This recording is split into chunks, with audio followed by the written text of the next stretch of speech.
ऐसी जगह जहाँ पे आप अपने फेवरेट हैं, उस जगह पे आपकी बिलोंगिंगनेस डेवलप हो जाती है। मल्टीनेशनल्स, जो बड़े बड़े मल्टीनेशनल्स हैं, वो कहते हैं इसका टैलेंट जो है ये तो इसका व्हाट पार्ट है, इसका तो हाउ पार्ट इंतहाई ख़राब है। वो जितने भी आपको रिजल्ट्स दे दे, जितने भी आपको नंबर्स दे दे, कंपनीज को वो लोग नहीं चाहें कि मैं 1 महीना मैं अपने ऑफिस नहीं गई और मेरा काम वहाँ पे इतना चैलेंजिंग था। फिर ये फीडबैक मेरे लाइन मैनेजर से मिला कि देखा अपनी टीम को डेवलप करने का ये फ़ायदा होता है। मेल एक दूसरे को बड़ा सपोर्ट करते हैं। फॉर्चुनेटली और अनफॉर्चुनेटली फीमेल्स भी मेल्स को ज़्यादा सपोर्ट करती हैं, फीमेल्स को ज़रा कम सपोर्ट करती हैं। किसी का डिफरेंस ऑफ ओपिनियन आपसे है तो क्यों है, आप खुद को ही अकले कुल ना समझते रहे, लोगों को सुने। एक टर्म होती है बिलोंगिंगनेस।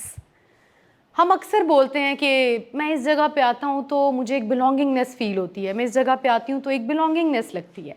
सो ये बिलोंगिंगनेस क्या है, मैं यहाँ से बिलोंग करता हूँ या करती हूँ, ये कब ये वाली टर्म आती है, हमारे अंदर से क्या ऐसी फीलिंग आती है जब हम ये बात बोलते हैं? इमोशनल अटैचमेंट, बिल्कुल सही। आप कुछ बताएं।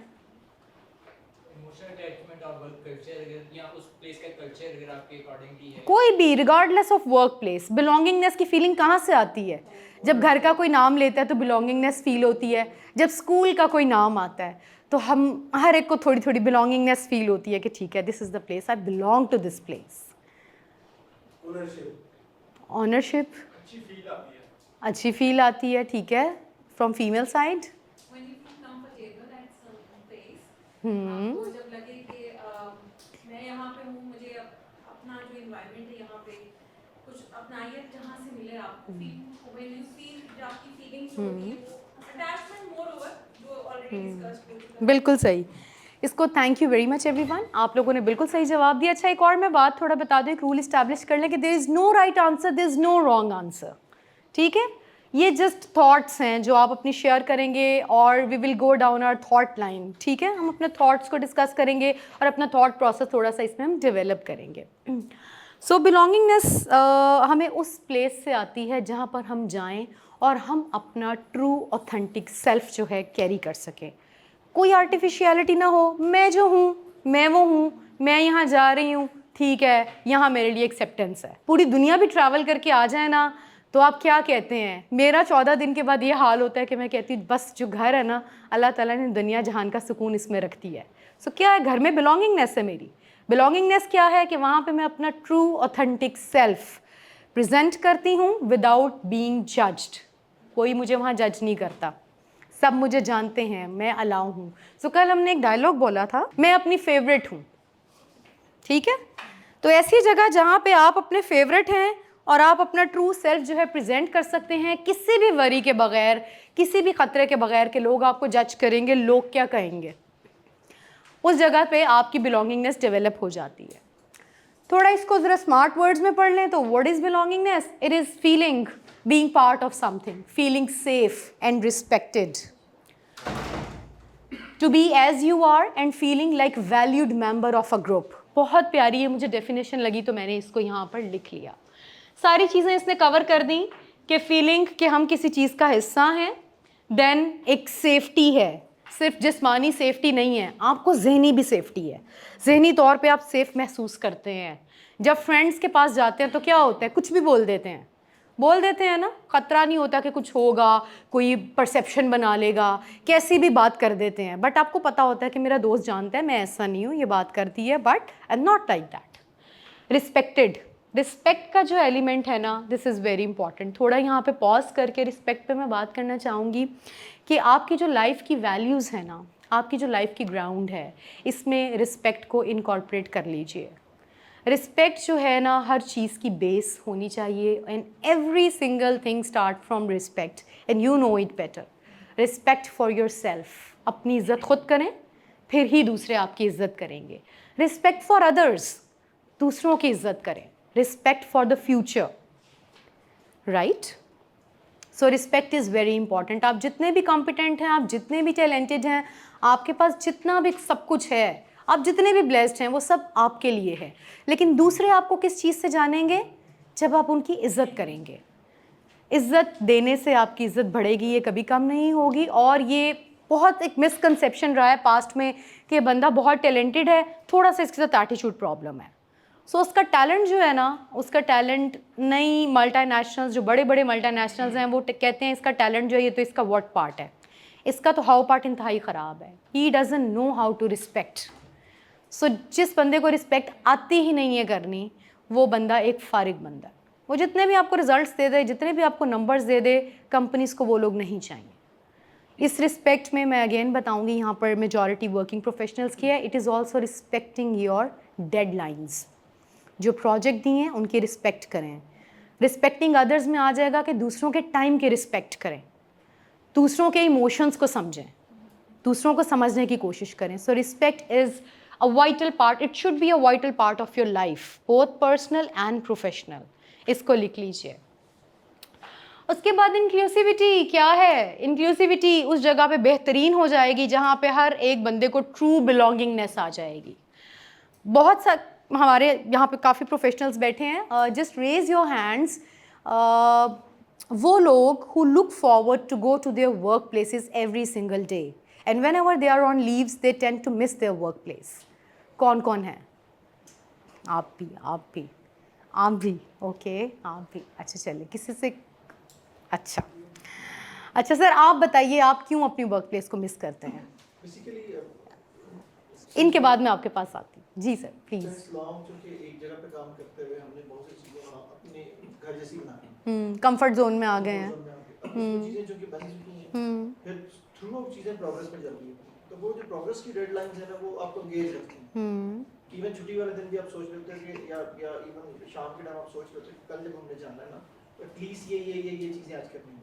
क्या इसमें प्रेशर का एलिमेंट है? नहीं, हम बिलोंगिंगनेस की बात कर रहे हैं। ये विलिंगनेस है। विलिंगनेस है, क्योंकि ठीक है। मैं जो कि उसमें हूँ, पब्लिक सेक्टर में हूँ और इंटरनेशनल असेसमेंट्स के लिए फोकल पर्सन भी हूँ, तो मेरा ऑलवेज कंसर्न ये होता है कि व्हेनेवर कोई भी असेसमेंट हो रही होती है तो हम पाकिस्तान कहाँ ग्रेड हो गए, तो उसके लिए फिर थ्रू आउट हम काम करना पड़ता है, क्योंकि 11th आवर जब आप असेसमेंट्स हो रही होती है उस टाइम कुछ भी नहीं कर सकते ना। बिल्कुल ठीक है, सिर्फ एक पेंट हो सकता है बस, और कुछ भी नहीं सही। उससे पहले की जो प्रिपरेशन है वो सारा सिलसिला है। तो फिर राउंड द क्लॉक आप कह लें या राउंड द ईयर जो है ना, वो हम लोग उसमें एक उस एलिमेंट में रहते हैं, जिसकी वजह से वो जब आप इतना काम करते हैं तो वो काम एक रिस्पेक्ट भी दे रहा होता है, उस रिस्पेक्ट की वजह से जो सिस्टम रिस्पेक्ट देता है वो एक अटैचमेंट बिल्ड करता है। हाँ देखिए अगेन यहाँ पे आ गया कि रिस्पेक्ट। आपको आपकी काम की जगह पे इज्जत मिलती है, अपवर्ड डाउनवर्ड हर कोई इज्जत देता है, आपके काम में आपकी वैल्यू की जाती है, feeling like valued member of a group. इसीलिए आपकी बिलोंगिंगनेस आपकी वर्क प्लेस से है and you always look forward to go there. और जब बिलोंगिंगनेस आप में आ जाती है ना, आपकी कल की बात से कनेक्ट करूँ कि रिजल्ट्स ऑटोमेटिकली अचीव हो जाते हैं। उन्होंने बिलोंगिंगनेस की वजह से क्या बताया कि मेरी असाइनमेंट्स होती हैं, मैंने काम करना होता है, मैं छुट्टी वाले दिन भी उसके बारे में सोचता हूँ। मैंने उनसे पूछा कोई प्रेशर है, काम का प्रेशर लेते हैं? उन्होंने मुझे कहा no, this is no work pressure, मैं विलिंगली ये चीज़ कर रहा हूँ। सो क्योंकि इनकी बिलोंगिंगनेस हाई है इनकी वर्क प्लेस के साथ, ये रिजल्ट्स भी बहुत अच्छे देंगे। यही वजह है कि इनको वैल्यू भी किया जा रहा है, इनके इनपुट्स भी लिए जा रहे हैं, इनकी वहाँ पे रिस्पेक्ट भी है ओवर द टाइम। ये एक जर्नी आसान नहीं था, ये इस जर्नी से गुजरे हैं ओवर द टाइम, ये वाली चीज़ें इनकी आ गई, ट्रू बिलोंगिंगनेस डेवलप हो गई, लिहाजा रिजल्ट्स ऑटोमेटिकली अचीव होंगे। मैं यहाँ पे थोड़ा सा बताऊँ क्योंकि आपने चेक कर दिया कि मेरे प्रोफेशनल लाइफ में एक टाइम ऐसा आया कि जिसमें सडनली मेरे जो फादर थे वो बहुत बीमार हो गए, उन्हें हार्ट अटैक हो गया और डॉक्टर्स ने कहा कि इनका कल ही बाईपास करना होगा, अदरवाइज़ इनकी लाइफ जो है इट इज़ एट स्टेक। मेरी बहुत इंपॉर्टेंट प्रोजेक्ट चल रहा था, मैं तब मेट्रो के साथ थी और उसको मेरे अलावा कोई भी नहीं देखता था। डसलडॉर्फ की टीम के साथ मेरा सारा था उसमें रब्ता। खैर क्या हुआ कि उसमें मैं ये बताऊंगी कि मेरी मैनेजमेंट ने तो मुझे बेइंतहा सपोर्ट किया ही किया, ना सिर्फ लाइन मैनेजर ने बल्कि उनके लाइन मैनेजर ने भी, लेकिन मेरी टीम ने, मेरे सुपरवाइजर्स की मुझे कॉल आ गई और उन्होंने कहा कि ma'am you do not have to worry about anything, हम सारा डिपार्टमेंट देख रहे हैं, सारा काम होगा, आपको एक भी कॉल नहीं आएगी, आपने परेशान नहीं होना, you just take care of uncle. और वो सोचें वो इतना बड़ा रिलीफ था मेरे लिए कि मैं 1 महीना मैं अपने ऑफिस नहीं गई और मेरा काम वहाँ पे इतना चैलेंजिंग था कि एक चीज़ मेरे सिग्नेचर्स के साथ मेरे सिग्नेचर से ही निकलती थी, ठीक है, कैश हैंडलिंग वगैरह सब कुछ मेरे अंडर आता था।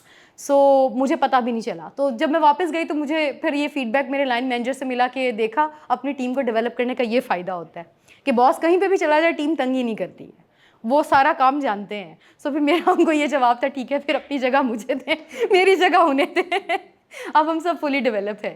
सो वो ये कर सकते हैं। एनीवेज अपने आप को बदलना नहीं है, लेकिन इसके साथ साथ इस चीज़ को कंफ्यूज नहीं करना कि जो लोग कहते हैं भाई हम बात डायरेक्ट मुंह पे फेंक दी, हम तो यही हैं, हम में कोई हिपोक्रेसी नहीं है। No no no no no my dear, do not do that. मैंने रिस्पेक्ट से बात शुरू की, respect for your self, respect for others, respect the culture, respect the environment, respect values and use your emotional intelligence. ठीक है, अपने skills को enhance करते रहें, चीज़ों को सीखते रहें and just be your authentic self. मैं हूँ, ये सबा नहीं बन सकती, लाइकवाइज मैं इनके जैसी नहीं बन सकती। इनकी एक अपनी यूनिक पर्सनालिटी है, मेरी एक अपनी यूनिक पर्सनालिटी है, आप यूनिक हैं। अल्लाह ताला ने हम सबको यूनिक बनाया है। सो वो जो यूनिकनेस है ना, वही उसकी खूबसूरती है, उसी में अपने आप को पॉलिश कीजिए। कोई दूसरा बंदा बनने की कोशिश ना कीजिए। ये ना सोचिए कि कोई ओपिनियन चल रहा है तो ठीक है, मेजॉरिटी ने ओपिनियन दे दिया, ठीक है मैं भी इसी ओपिनियन के साथ जाऊँगी। नो, अपना दिमाग इस्तेमाल कीजिए, अपनी सोच इस्तेमाल कीजिए और अपना फिर opinion bring it on the table. ठीक है, try to be your own authentic self. Quick pool. On a scale of 1 to 5, 1 being the lowest and 5 being the highest, how inclusive your workplace is? I am going to start from here. आपकी work place कितनी inclusive है? 1 जो है वो lowest rating है और इससे हम मूव करते जाएंगे जैसे जैसे आगे हम हायर रेटिंग्स पे जाते जाएंगे। यहाँ से अब जो है आप लोगों के जेन्युइन इनपुट्स चाहिए होंगे ताकि हमें एक अंडरस्टैंडिंग आए कि मार्केट में चल क्या रहा है। 3, ठीक है। आपकी 2। जो स्टूडेंट्स हैं वो प्लीज़ मुझे बता दें कि वो स्टूडेंट्स हैं। Your work place inclusiveness is कि हम जो सारी टीम है वो एक टारगेट के लिए काम कर रहे हैं। तो अगर एक वर्क प्लेस पे हम देखते हैं तो वहाँ पे जितने भी एम्प्लॉयज हैं they are working for the same goal. आपने इसको मिक्स नहीं करना। हम डाइवर्सिटी एंड इंक्लूजन हमारा टॉपिक है। डाइवर्सिटी मिक्स ऑफ पीपल और inclusion way everybody is able to voice their opinion, they are able to share their feedback without any fear. उसने ये नहीं कहना कि बिग ग्रुप में ये 2 ज़्यादा मजबूत लोग हैं, ये जो बात कर रहे हैं मैंने वही करनी है। नो, उसने अपनी बात करनी है और उसको ये एक ट्रू बिलोंगिंगनेस हो, उसको एक सेफ्टी हो। ये ना उसको हो कि भाई मैंने आज अपना ओपिनियन दे दिया, मुझे बाद में टारगेट किया जाएगा इस ओपिनियन देने में। फ्रीडम ऑफ स्पीच आप कह सकते हैं। आपने इंक्लूसिव बताना है। This is very simple question कि आपकी ऑर्गेनाइजेशन इंक्लूसिव है कि नहीं। आप लोगों से पूछा जाता है, आप इजीली अपनी राय का इजहार करते हैं, राय सुनी जाती है। डाइवर्सिटी देखें, हर वो चीज़ जो आपकी दूसरे से मुख्तलिफ और डाइवर्सिटी में आएगी। मेरा लाइन मैनेजर और मैं, यस हम दोनों डाइवर्सिटी में हैं। वो मेरे से 1 ग्रेड अबव है, मैं 1 ग्रेड डाउन हूँ उससे। हमारा एमडी जो है he is the most senior person in the building. ठीक है, डाइवर्सिटी है।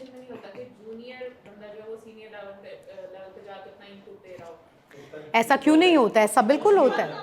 आपके टाउन हॉल्स होते हैं, आपके कनेक्ट सेशंस होते हैं और बड़े बड़े एमएनसीज़ में बताऊं, एमएनसीज़ में बताऊं बड़े बड़े एम्प्लॉय का देखें, आप हायरार्कीज़ के साथ चलते हैं ना। आप पहले जाते हैं, you always approach your line manager, that is the best approach. आपकी सक्सेस ये, आपकी विन विन ये, आपका और आपका लाइन मैनेजर अलाइन हो जाए। अगर वो अलाइन नहीं, देन यू आर अलाउड कि आप एक स्टेप ऊपर जाएँ, अपनी अलाइनमेंट करें। वहाँ से एक स्टेप ऊपर आपके लाइन मैनेजर का मैनेजर होगा, वहाँ पे अलाइनमेंट नहीं होती, एक स्टेप ऊपर चले जाएं। वहाँ नहीं अलाइनमेंट होती, एचआर को इन्वॉल्व कर ले। मैं बता रही हूँ कि हायरार्कीज़ इस तरह से चलती हैं। ठीक है, ये डिफरेंट ऑर्गेनाइजेशंस के स्ट्रक्चर्स हैं, लेकिन हमेशा आप स्टेप बाय स्टेप चलते हैं और आपने हर एक स्टेप पे आपने ये नहीं रखना कि मैंने रिकनसाइल नहीं करनी चीज़ें। No, you have to be very much positive. मैंने कल ये चीज़ इस्टेब्लिश कर दी थी और आपकी सक्सेस यही है कि आपके लाइन मैनेजर की और आपकी सक्सेस साथ साथ जुड़ी भी है। आप इस चीज़ को समझें। लाइन मैनेजर टफ है, हर चीज़ आपको आपकी मर्ज़ी की नहीं मिलती। टफ लाइन मैनेजर मिलेगा, वो सिखाएगा भी। इवेंचुअली कुदरत ने आपको उसका बॉस बनाया, उसको एक्सेप्ट कीजिए, उसको उसकी रिस्पेक्ट दीजिए। वो एक मकाम पे है। ठीक है, कितनी देर कोई आपके साथ टफ रह सकता है? आप में इतने अच्छे स्किल्स होने चाहिए कि आप उसको अपने मुताबिक कर लें। मैं तो यही कहूँगी। ठीक है, सो ये कभी भी आइडियल सिचुएशन नहीं है कि आप लाइन मैनेजर से ऊपर जाएँ। आपको आप में इतने गट्स होने चाहिए कि आप अपने लाइन मैनेजर को अपने साथ अलाइन करें। एंड ट्रस्ट मी, ऑर्गेनाइजेशन में जिनकी उनके लाइन मैनेजर के साथ नहीं बनती, उनके ऑर्गेनाइजेशन में कोई भी वैल्यू नहीं होती। मुझे पर्सनली ये लगता है। अनलेस एंड अनटिल को बहुत ज़्यादा प्रॉब्लम ना आ जाए तो आपको तो लाइन मैनेजर के साथ बिल्कुल सही चलना चाहिए। बट देन अगेन हर ऑर्गेनाइजेशंस की अपनी पॉलिसीज़ हैं। सो हम इंक्लूसिविटी की बात कर रहे हैं। आई एम श्योर कि इंक्लूसिविटी के कॉन्सेप्ट में हम क्लियर हैं। So your answer sir? 5। Wow भाई, क्लैपिंग। तालियां होनी चाहिए इनकी organisation, the best organisation. Sir आपकी ऑर्गेनाइजेशन? इन 3 राइट, 4 3 आपकी? वो कल जिन्होंने मास्क पहना था वो कहाँ है? आज नहीं है? मास्क मिला नहीं। जी मैम आपकी ऑर्गेनाइजेशन? 3 2 4। देखिए कॉन्फ्लिक्ट तो होगा ना, जहाँ 2 अक्ल वाले लोग हैं कॉन्फ्लिक्ट तो आएगा। ब्यूटी क्या है? Conflict management itself is a huge subject, उसको मैनेज करना आना चाहिए। इसीलिए तो फिर हम लोग, इसीलिए तो हायरार्कीज़ बनती है, वरना हमारी ज़रूरत क्या है? काम तो फिर सारा ग्रास रूट लेवल ही कर देगा, मैनेजमेंट क्यों चाहिए? मैनेजमेंट इसीलिए तो होती है ना। चलें जी, यहाँ से हमने तो देख लिया कि we also have people sitting with us जो अपनी ऑर्गेनाइजेशन को 5 रेट कर रहे हैं। वो कह रहे हैं फुली इंक्लूसिव ऑर्गेनाइजेशन है। ये अगेन उनका ओपिनियन, उनका फीडबैक है। आपकी वर्क प्लेस पे जो मेजॉरिटी का फीडबैक है ना, जो मेजॉरिटी के सेंटिमेंट्स हैं, आपकी वर्क प्लेस की इंक्लूसिविटी वो लोग डिटर्मिन करेंगे। जहाँ पे आपका जो ग्रास रूट लेवल है वो भी कहे कि ये 5 है, उससे ऊपर जो लोग आ जाएं वो भी कहे 5 है, आपके मैनेजर के भी यही सेंटिमेंट्स हो हम 5 हैं, then it is a real success कि आप पूरी तरह से इंक्लूसिव हैं। हर एक बंदे को वैल्यू दी जा रही है, हर एक की इज्जत की जा रही है, डिसीजन में हर एक को शामिल किया जा रहा है। कुछ नया होने जा रहा है तो हर एक को पता है कुछ नया होने जा रहा है, कोई सरप्राइजेज नहीं मिल रहे किसी को भी। सो ये जस्ट एक एक्टिविटी है और इसको time on time HR people अपने पूल्स भी करवा सकते हैं। आप अपने एम्प्लॉयज़ से पूछ भी सकते हैं, सर्वेस करवा सकते हैं कि आप इंक्लूसिविटी में कहाँ फॉल करते हैं। इससे आपको बड़े इंटरेस्टिंग फीडबैक्स भी मिलेंगे। जो 3 या 2 पे करें उनके नीचे 3-4 चीज़ें भी लिख दें कि बताएं आपके मेजर इश्यूज़ क्या हैं, ठीक है? तो ये आपको आएगा। इसके लिए एक बड़ी अच्छी चीज़ है कि आपने फीडबैक बॉक्सेस इंस्टॉल किए होते हैं मुख्तलिफ जगहों पे, where employees can document their feedback anonymously. Because ज़्यादा एक फियर एम्प्लॉय को ये होता है कि भाई मैंने अपने नाम से अगर कुछ बताया तो इवेंचुअली मुझे हिट बैक करेगा। सो एनोनिमसली अगर आप फीडबैक लेंगे तो ये आपके लिए बड़े आई ओपनर चीज़ें होती हैं कि देखें लोगों के साथ हो क्या रहा है। बाज़ों का हम समझते हैं सब अच्छा है, लेकिन काफ़ी मसले मसाइल होते हैं। हुकूमत ने PM पोर्टल बनाया गया, सिटीजन पोर्टल, जिसके अंदर ये दोनों ऑप्शन है कि आप अपने नाम के साथ कंप्लेन दे दें या विदाउट नेम। एनोनिमस होना सबसे अच्छी ऑप्शन है HR के लिए, सीनियर मैनेजमेंट के लिए एक बड़ा आई ओपनर है कि लोग विदाउट एनी फियर आपको चीज़ें बताते हैं और बहुत सही चीज़ें भी बताते हैं। उसमें सारी इन्फॉर्मेशन ठीक नहीं होती, बस सही भी होती है जी। अब यहाँ से हमारे रियल टाइम एक्सपीरियंसेस शुरू हो गए। Share an example, give an example of when you have felt included. If you feel comfortable to do so, acknowledge the person who made you feel included, what did they do. इसको मैं start करती हूँ अपनी एक example से। मेरी work place पे जो है people are really into sports, बहुत अच्छे हैं स्पोर्ट्स में, बास्केटबॉल खेलते हैं और मेजॉरिटी को फुटबॉल पसंद है, फुटबॉल के मैचेस होते हैं। So I am not good in sports, मुझे ये चीज़ें नहीं आती हैं। इवन जो मेरे वर्क प्लेस पे लड़कियां भी हैं ना, they are very good in sports. जो अब नया टैलेंट आ रहा है हमारा, नई जो जनरेशन आ रही है, जनरेशन Z। अच्छा, अब क्या था कि एक इवेंट पे हम लोग गए और वो सारा स्पोर्ट्स इवेंट था, everyone was playing, everyone was contributing. अब मुझे नहीं आता था। सो बजाय इसके कि कोई मुझे देख के कोई वन लाइनर बोलता, कोई कहता कि भाई शी इज़ आउटडेटेड और इसको नहीं आता, सो मेरे से जो सीनियर लोग थे वो आगे आए और उन्होंने मुझे कहा कि Saba what is the issue, it is so simple, आओ तुम्हें बताएं। उन्होंने मुझे अपने साथ लिया एंड ट्रस्ट मी, उन्होंने मुझे वो गेम खेलना सिखाई और मुझे इतना अच्छा लगा, मुझे रिस्पेक्ट भी फील हुई, सेफ्टी भी फील हुई और मुझे 100% इंक्लूजन फील हुई कि देखें कि उन लोगों ने मुझे छोड़ नहीं दिया कि यार इसको नहीं आ रहा तो she is not enjoying. Of course एक स्पोर्ट्स इवेंट में जब स्पोर्ट्स आपको वो वाली आती नहीं, आप क्या करोगे, where everyone is playing and you are just sitting and you are waiting for the food, ठीक है। उन्होंने इस चीज़ को नहीं, उन्होंने ऐसे मुझे नहीं छोड़ा अननोटिस्ड, उन्होंने मुझे सारी चीज़ें बताई without making fun of me. So it was something really great on their part which I really acknowledge. ये बहुत सारी मेरी लाइफ में बहुत सारी ऐसी एग्जांपल्स हैं, बट ये एक रीसेंट एग्जांपल है तो मैंने कोट कर दी जी। अब 1-2 एग्जांपल्स हम फीमेल लेंगे, 2 हम मेल लेंगे, लेकिन बहुत अच्छी एग्जांपल्स हम सबकी लाइफ में हैं ये एग्जांपल्स जी। वॉलंटियर कौन करेगा? थोड़ा जल्दी करना है क्योंकि आज मेरे पास काफ़ी काम है पढ़ने के लिए, प्लीज़। सो मेरी लाइफ में एक दफ़ा ऐसा वाक़या हुआ कि मेरी प्रोफेशनल लाइफ में एक ब्रेक अवे प्लान हुआ। ब्रेक अवे मतलब मेरे फंक्शन में जाना था कहीं बाहर फॉर हैंग आउट फॉर 2 और 3 डेज़। वो सारा एक अच्छा खासा उस पर एक बजट था, सारी ब्रेक अवे एक्टिविटी प्लान हो गई। मैं जहाँ पे भी रही हूँ अपनी प्रोफेशनल लाइफ में अल्हम्दुलिल्लाह मैंने बहुत धड़ल्ले के साथ बहुत अच्छी प्रोमिनेंट रह के जॉब की है हमेशा। सो लाइन मैनेजर के साथ भी हमेशा मेरी ये बुक है, मेरा ये कसूल है कि लाइन मैनेजर जो है ना, he is like your father, he is like your boss, like your brother, please follow your line manager, there is no other option. Line manager के साथ बहुत बना के रखनी है। सो मैंने ये चीज़ पढ़ी हुई है और ये it is in my blood now कि लाइन मैनेजर जैसा भी है वो आपका लाइन मैनेजर है, वो ही आपका अपना है, ठीक है। बल्कि लाइन मैनेजर के बॉस के साथ भी मेरी यही फ़िलॉसफी है। सो क्या हुआ कि मैं कुछ छुट्टियों पे गई, 2-3 लीव्स पे, सिक लीव्स थी, उसके बाद मैं आई तो मुझे पता चला कि नेक्स्ट वीक जो है हम इस तरह से एक एक्टिविटी पे जा रहे हैं और हम यहाँ जा रहे हैं और ये 4 दिन की एक्टिविटी है और इस तरह से सब कुछ होगा, सारा प्लान मेरे सामने आ गया। सो मैं बड़ी हर्ट हुई। मैंने कहा यार ये किस किस्म की आप लोगों ने प्लानिंग की है। पहले तो मैंने जाके अपने लाइन मैनेजर को सब कुछ फजूल किया, आप लोगों ने क्या किया, किन लोगों से आपने प्लान करवाया है, ये ऐसे हो सकता था, ये वैसे हो सकता था, बिकॉज आई वॉज हर्ट। तो मैंने हर एक के काम में कीड़े निकालने शुरू किए। फिर खैर इवेंचुअली मैंने उनको बैठ कर बताया कि जिन लोगों ने प्लानिंग की है, मैं एक बड़ी प्रोमिनेंट पोजीशन पे थी, वाई मेरे से क्यों नहीं पूछा गया, why I wasn't included, I was just on 2 leaves ना। आप मुझे एक मैसेज ड्रॉप कर देते, बाद में मैं आई हूँ तो आप मुझे तब बता देते, लेकिन मुझे इसमें इंक्लूड तो करना था, मुझे इंक्लूड नहीं किया आप लोगों ने। फिर ये मैंने जब अपनी चीज़ को रजिस्टर करवा दिया सबके पास, बहुत प्यारे तरीके से मैंने इसको कहा, of course no rude nothing, बड़े रिस्पेक्टफुल वे में मैंने कहा। जब मुझे इसकी एक्नॉलेजमेंट मिल गई तो उसके बाद फिर मैंने कहा कि जितने हमारे मील के प्लान्स थे ना, उन सबको टेक ओवर मैंने कर लिया। मैंने परमिशन ली, मैंने कहा ठीक है, क्योंकि मुझे पता था कि खाने के बारे में जो है ना हम लोग बड़े कंसर्न होते हैं।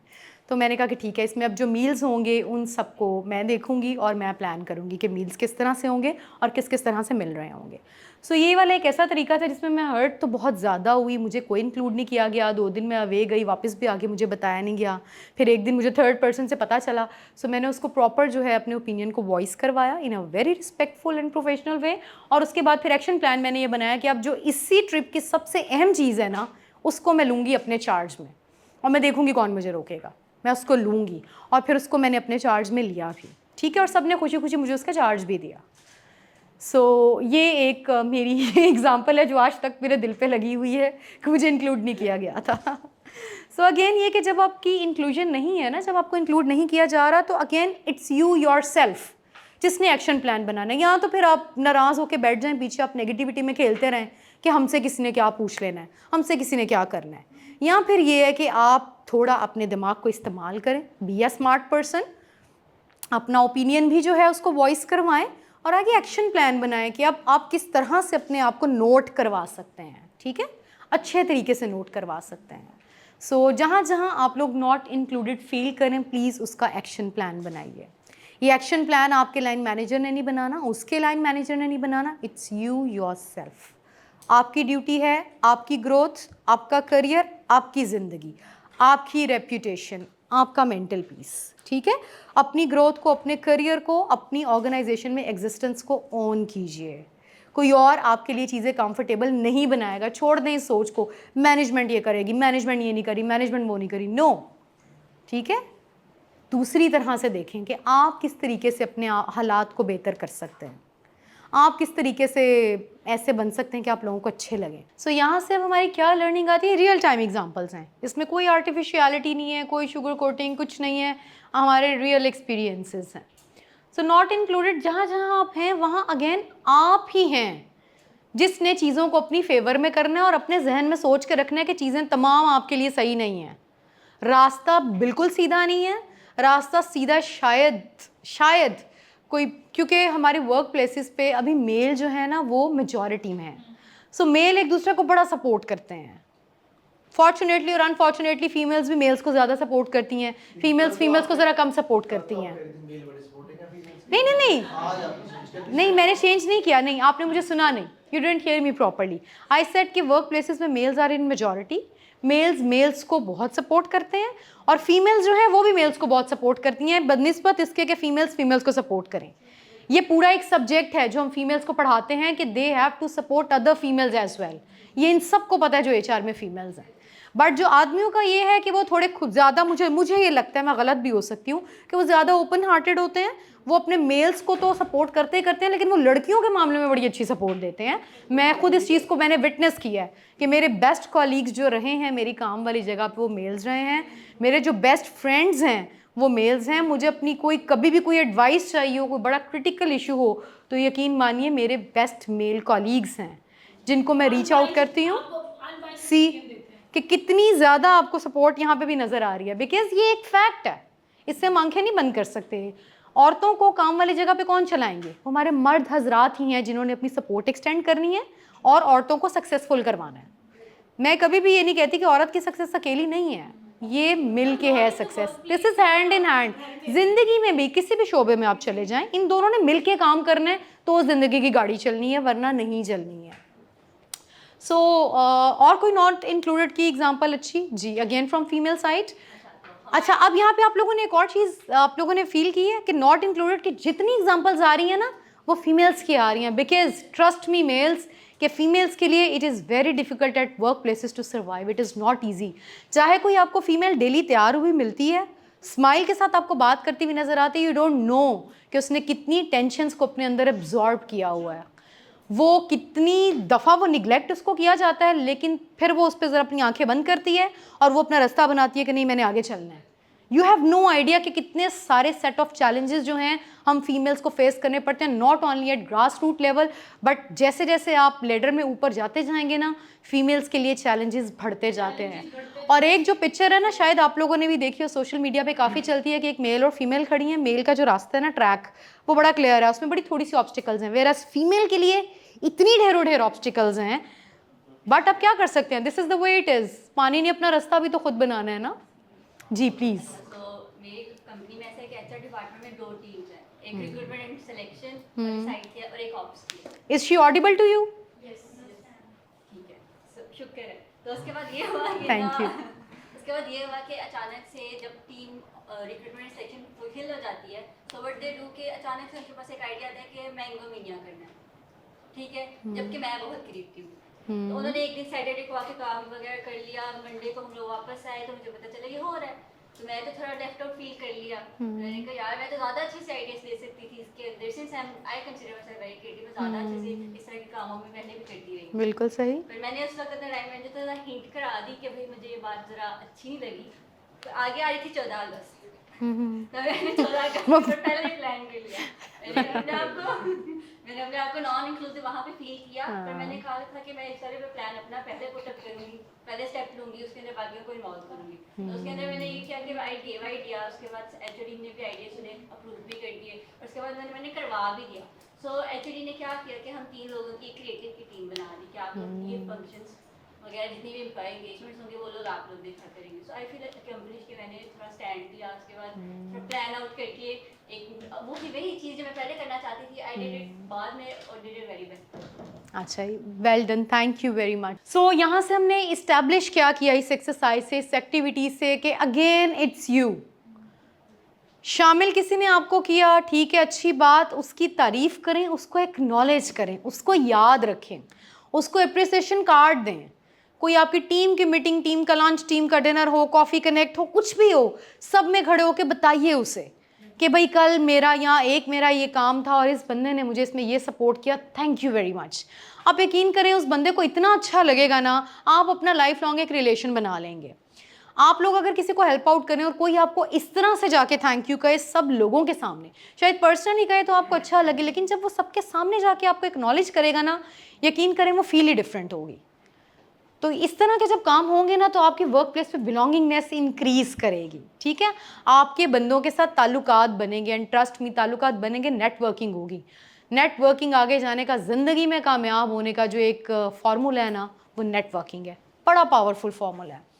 सो जब नॉट इंक्लूडेड थे तब क्या किया, तब भी आप ही थे, आई कम बैक टू यू, तब भी आप ही थे। तब आपने क्या किया कि आपने इफ़ेक्टिवली पहले अपने इमोशंस को सप्रेस करें, अपने गुस्से को ख़त्म करें, थोड़ा दिमाग इस्तेमाल करें, फिर जाकर राइट बंदों के आगे। ये कभी नहीं करना कि अपने पीयर्स के साथ बैक बाइटिंग शुरू कर दें या अपने जूनियर्स के साथ बातें शुरू कर दें कि देखो भाई ये हुआ था, वो बंदा था, उसको इंक्लूड कर लिया, मुझे तो किसी ने बताया ही नहीं। वर्क प्लेसेस पे बहुत ये लोग गलती करते हैं। नो, अपनी अगर बात बतानी है तो इफ़ेक्टिवली उस बंदे को जाके बताएं जिससे कोई फ़ायदा होगा। ये पीयर्स को बताना, नीचे जूनियर स्टाफ को बताना, ये सिर्फ आप वर्क प्लेस का एनवायरनमेंट ख़राब करेंगे। एंड ट्रस्ट में उनमें से पता नहीं कितने लोग जाके ना सीनियर लोगों को ही बता देंगे कि वो बंदा तो इस तरह से नेगेटिव बातें कर रहा था। इस प्रैक्टिस को कभी अडॉप्ट ना करें, अच्छे तरीके से मैं आपको वही कह रही हूँ कि इसके बहुत नुकसानात हैं, ट्राई टू अंडरस्टैंड इट। सो उसमें भी सही बंदों के सामने जाके ओपिनियन इफेक्टिवली वॉइस कीजिए और उसके बाद कोई वाइजली दिमाग इस्तेमाल कीजिए और सोचिए कि अब आप अपने आप को इंक्लूड कैसे करवा सकते हैं, जैसे इन्होंने किया। अब जैसे उन्होंने किया कि पहले इवेंट में उनसे पूछा भी नहीं गया, अगला इवेंट उन्होंने सारा ही उनको दे दिया, ठीक है। सो ये अक्लमंदी चाहिए, यही अक्लमंदी आपने इस्तेमाल करनी है आज के बाद। सक्सेस का आपको पता है एक फॉर्मूला क्या है कि राइट स्किल्स को सीखना और फिर सही टाइम पे उन स्किल्स को यूज़ करके शाइन आउट करना, सही बंदों के सामने शाइन आउट करना। ये ना हो कि कोई नई चीज़ सीखी अपनी टीम को दिखाते हैं या जूनियर्स को, नो, जो डिसीजन मेकर्स हैं उनकी नज़र में आए, जिन्होंने आपको आगे लेके जाना है उनकी नज़र में आए। इस चीज़ को ना लोगों की ज़िंदगियाँ गुजर गई, करियर ख़त्म हो गए और वो इस फॉर्मूले को समझ ही नहीं सके। उन्होंने नीचे लेवल पे अपनी बस बनाई, ठीक है, ज़रूर बनाया आपने, रिस्पेक्ट सबकी करनी है, बट जो आपके लिए राइट बंदे हैं, जो आपके करियर में आपको प्रोग्रेशन देंगे, प्लीज़ अपनी विजिबिलिटी उनके सामने क्रिएट कीजिए। क्रॉस फंक्शनल टीम में अगर आपको डाल दिया गया ना तो यकीन माने कि आपके लिए तो इससे बड़ा सुनहरी मौका ही कोई नहीं। उससे क्या होगा कि आपके फंक्शन में तो लोग आपको जानते हैं जैसे तैसे, अच्छा बुरा फीडबैक है ही है, लेकिन अब दूसरे जो फंक्शन के लोग आए हैं ना, अब वो आपको एज अ वो फंक्शन देख रहे हैं। अगर आप अच्छा बिहेव करेंगे, अच्छी सपोर्ट देंगे, अपना बेस्ट वर्जन वहाँ प्रेजेंट करेंगे, तो यकीन माने आपको दूसरे फंक्शन में बहुत अच्छी रिप्रेजेंटेशन मिल जाएगी। हो सकता है कल को कोई भी उस फंक्शन का प्रोजेक्ट है, वो कहीं भाई वो XYZ बंदे को ले लो, बहुत ही अच्छा रहा था। सो इसमें बिल्कुल होता है कि आपका कुछ लोगों में कॉन्फिडेंस की बड़ी कमी होती है, काम सारा आता है लेकिन कॉन्फिडेंस नहीं होता। सो कॉन्फिडेंस क्या है? To me confidence is also a skill set. मैं वैसे नेचुरल भी, मेरे पेरेंट्स बताते कॉन्फिडेंट थी, लेकिन मैं इतनी कभी कॉन्फिडेंट नहीं थी। मैंने इसको लर्न किया। मैं देखती थी स्कूल में लोग आके डिबेट्स करते थे, कॉलेज में बहुत बड़ी बड़ी डिबेटर्स थी। मैंने एक सबसे बड़ा जो अपनी एक तारीखी एक्शन प्लान बनाया, कॉलेज की सबसे बड़ी डिबेटर को मैंने दोस्त बना लिया। मैंने उसको, यकीन माने, मैंने बड़ी मेहनत की, मैंने उसके साथ जाके हैंग आउट किए, मेरे टाइम्स में जितना मैं उसको गिफ्ट दे सकती थी मैंने वो दी, और मैंने उसको खुली अपनी दिल की बात बताई। मैंने उससे कहा कि मुझे तुम्हारा बोलना बड़ा अच्छा लगता है, let's be friends, please come to my house, या आप मुझे अपने घर बुलाएं। और वो टाइम और आज का टाइम, बहुत साल गुजर गए, हम दोनों बेस्ट फ्रेंड्स हैं, ठीक है। And she is very famous media person, very successful person today, ठीक है। सो मैंने उससे दोस्ती की। उसके साथ रह के मैंने क्या किया, मैंने अपने बोलने के स्किल्स को इम्प्रूव किया, मेरी प्रेजेंटेशन उसने इम्प्रूव की, उस पर कॉन्फिडेंस बहुत हाई लेवल का था। मैंने कॉन्फिडेंस उसका देख के कॉन्फिडेंस को लर्न करना शुरू किया। सो कॉन्फिडेंस ये मत कहिएगा कि ये एक नेचुरल चीज़ है, no, confidence is also a skill set. जैसे आपने डेटा मैनेजमेंट सीखनी है, जैसे आपने प्रेजेंटेशन सीखनी है, जैसे आपने अपनी जॉब सीखनी है, आपने इस तरह से कॉन्फिडेंस भी सीखना है। ये कोई रॉकेट साइंस नहीं है, आप इसको सीख सकते हैं और आप इसको कभी भी डेवलप कर सकते हैं। तो उन्होंने बड़ी अच्छी बात कही कि लोग जब ग्रुप में जाते हैं ना, तो अब क्या होगा कि वो क्रॉस फंक्शनल टीम्स में, लेट सपोज अगर मार्केटिंग के साथ बन गई है, तो मार्केटिंग के लोग बोलने में बहुत एक्सेलेंट होते हैं, ठीक है। या सेल्स के साथ बन गया, सेल्स के लोगों की बातें ख़त्म नहीं होती हैं, वो आपको किसी तरह से ना हार मानना उनके अंदर नहीं होता, ठीक है। सो फिर क्या होता है कि वो बंदे में थोड़ा सा ना कभी कभी कॉन्फिडेंस कम आ जाता है, वो कहते हैं शायद मैं इतना अच्छा बोलने में नहीं, शायद मेरा ये स्किल अच्छा नहीं। सो आपने इन सब चीज़ों को ओवरकम करना है। ओवरकम करने के लिए सबसे पहले ये है कि उनके साथ अपनी एक रेपो बिल्ड कर लें, और उसके बाद देख लें कि जौन सा बंदा जिस चीज़ में अच्छा, try to learn it, that's it. अपने मतलब एक इतनी बड़ी जो आपको अपॉर्चुनिटी मिली है ना क्रॉस फंक्शनल प्रोजेक्ट की, उसको अपने कॉन्फिडेंस की बुनियाद पे या पर्सनालिटी बैरियर्स की बुनियाद पे ना उसको ना गंवाएं। ये बड़ा नायाब मौका है। क्रॉस फंक्शनल प्रोजेक्ट्स के लिए जो है ना बड़े कम लोग सिलेक्ट होते हैं, और फिर जब जो हो जाते हैं ना तो वो देखें, या तो फिर आप अपना इमेज अच्छा बना देंगे या फिर आप लाइफ टाइम में एक बुरा इमेज बना देंगे, ठीक है, क्योंकि उनके साथ दोबारा कनेक्ट करने का शायद टाइम ना मिले, फिर आप क्या करेंगे। जी सर, आगे चलें। जी बिल्कुल, ये स्किल सेट है। इसका रोड मैप ऐसा ही है ना, आप पहले अपना ये लिखें, अपने आप के साथ बैठें, रिफ्लेक्ट करें, सोचें आप क्या समझते हैं, आपको किस चीज़ में आप में कॉन्फिडेंस नहीं है, आप कब अपना कॉन्फिडेंस लूज़ करते हैं, आप कब परेशान हो जाते हैं, किन लोगों के इर्द गिर्द जाते हैं, किन हालात में जाते हैं तो परेशान होते हैं। उसको पहले लिख लें, अपने साथ बहुत ऑनेस्ट होके लिख लें, और उसके बाद उस पर एक्शन प्लान बना लें। अगर आपको प्रेजेंटेशंस नहीं आती, मैं बहुत से लोगों से बात की, उन्होंने कहा कि जो लोग बड़ी अच्छी प्रेजेंटेशंस बनाते हैं ना, लाइक जहाँ मैं होती हूँ वहाँ पे लोग they make amazing presentations, amazing. और यकीन माने मैंने 0 से 90 तक का सफ़र उन्हीं लोगों से सीख के तय किया। मैंने कोई प्रोफेशनल कोर्स नहीं किया, मैं उन्हीं के पास गई, मैंने उनसे दोस्ती की, मैंने उनके साथ कनेक्ट किया, मैंने उनके कैलेंडर्स लॉक किए, मैंने उन्हें कहा प्लीज़ आपके पास जब जब टाइम है please tell me this thing, मैंने आपकी प्रेजेंटेशन देखी थी, स्लाइड वाज रियली गुड, इसमें क्या करना है। ये है कि आप में जो कुछ सीखने की एक लगन है ना, वो सबसे ऊपर होनी चाहिए। यकीन माने आपकी लर्निंग एजिलिटी बड़ी अच्छी होनी चाहिए। अगर आपकी लर्निंग एजिलिटी अच्छी है ना, और आप ईगो को बीच में नहीं लाते कि मैं क्यों किसी से पूछूं, वो तो उसको पता चल जाएगा मुझे चीज़ नहीं आती, इसको छोड़ दें। वो एक बड़ा जो हाईली स्किल्ड बंदा है ना, वो भी कभी ना कभी बिगनर ही था। तो हमेशा लर्न करें, हमेशा ओपननेस को शो करें। ओपननेस जितनी आप में आ जाएगी उतनी आप अपनी पर्सनालिटी को जो है ना पॉलिश करते जाएंगे। और हमने कल इस्टेब्लिश कर लिया था कि लर्निंग जो है ये आपका लाइफ लॉन्ग जर्नी है, ये कभी ख़त्म नहीं होता, ये आपकी आखिरी सांस तक जारी रहता है। तो जब ये इस तरह जारी रहता है, जब इंसान को इस नेचर का ही बनाया गया, तो who are you to stop your learning. आप कुछ भी नहीं, आपकी ज़िंदगी चल रही है, आपकी सांसें चल रही हैं, आप लर्न कर सकते हैं। ये कॉन्फिडेंस एक बिल्कुल एक स्किल सेट है, यकीन मानिए, ये और कुछ भी नहीं है। और आजकल तो इतना अच्छा फार्मूला है, यूट्यूब पे, गूगल पे इतनी अच्छी वीडियोस है कॉन्फिडेंस के ऊपर, देखें, उनको खोलें, डिफरेंट स्पीकर्स को सुनिए, आपके कॉन्फिडेंस बहुत बूस्ट होगा। जी, अगली जो है ये भी एक एक्सरसाइज है और ये भी डिस्कशन है। Which of the following do you consider describe inclusion in your workplace? ठीक है, पहले तो था कि रेट करें आपकी वर्क प्लेस कहाँ फॉल करती है इंक्लूजन में, बट अब ये कुछ स्टेटमेंट्स जो है ना ये दे दी गई हैं, 12 स्टेटमेंट्स ऑलमोस्ट, और कहा गया है कि इन स्टेटमेंट्स में से कोई सी एक या दो स्टेटमेंट्स चुन लो जो कि आपकी वर्क प्लेस पे आपको लगता है कि एप्लीकेबल हैं। मैं वन बाय वन पढ़ देती हूँ और उसके बाद फिर रेंडमली आप लोगों ने बताना है कि ये है, और फिर उसको एक छोटी सी एग्जांपल के साथ बड़ा ब्रीफली बताना है ताकि हम सबका टाइम भी सेव हो। आपने उसको लिंक करना है। सो इंक्लूजन आपकी वर्क प्लेस पे एक तो ऑप्शन है कि everyone is friendly, next people support each other, third it is safe to discuss differences. ये बड़ी सक्सेस है कि आप एक दूसरे से मुत्तफिक नहीं कर रहे, लेकिन आपको कोई डर ही नहीं है, आप बोल सकोगे नहीं मैं इससे एग्री नहीं कर रहा, आप सोच रहे हैं लेकिन नहीं, it could be other way around. Then it is safe to share ideas, इससे आपकी स्टेटस को चैलेंज हो जाती है आइडियाज़, क्योंकि बहुत सारी ऑर्गेनाइजेशन जहाँ पुराने लोग हैं ना वो एक चीज़ पुराने ही तरीके से करते जाते हैं, जब नए लोग जाते हैं ना उनकी फ्रेश आइज़ होती हैं, फ्रेश पर्सपेक्टिव होता है, ठीक है। सो जब वो कोई अपने नए आइडियाज़ देते हैं ना तो बहुत दफ़ा उनको बड़ा डिस्करेज किया जाता है, और वो कहते हैं भाई हम इतने सालों से काम कर रहे हैं, अभी नया बच्चा हमें आके बताएगा। सो ये एक बड़ी इंपॉर्टेंट चीज़ है। Then everyone's voice is heard, we step in if behaviour is inappropriate. बड़ी पावरफुल चीज़ है ये कि इतनी आपको इजाज़त है कि अगर किसी का रवैया नामुनासिब था तो आप बता सकें उसको भी। मोस्टली ये भी नहीं होती। We don't make assumptions, people are interested in the different experiences of others, we are clear, we consider the impact on a range of different people in the decision we make। मतलब जिनके बारे में हम decision बना रहे हैं, हम सोच रहे हैं कि अगर ये 4-5 बंदे हैं तो इस डिसीजन का इम्पैक्ट उन पे क्या होगा, ये देख लें। नाइट शिफ्ट फीमेल्स के लिए तो कर रहे हैं, लेकिन एक स्टेप आगे जाके सोच रहे हैं कि यार फीमेल्स ने आना है, कल्चर क्या है, पाकिस्तान में सेफ्टी के क्या हालात हैं, उनको किन किन चीज़ों की ज़रूरत हो सकती है, फैसिलिटी में वो सारी हमने चीज़ें दे दी हैं। हाँ, एम्पैथी से आप डिसीजन मेकिंग कर रहे हैं, इम्पैक्ट सारे लोगों पे सोच रहे हैं कि क्या होगा। We are kind and we care about each other, we recognise the contribution of different people to our business.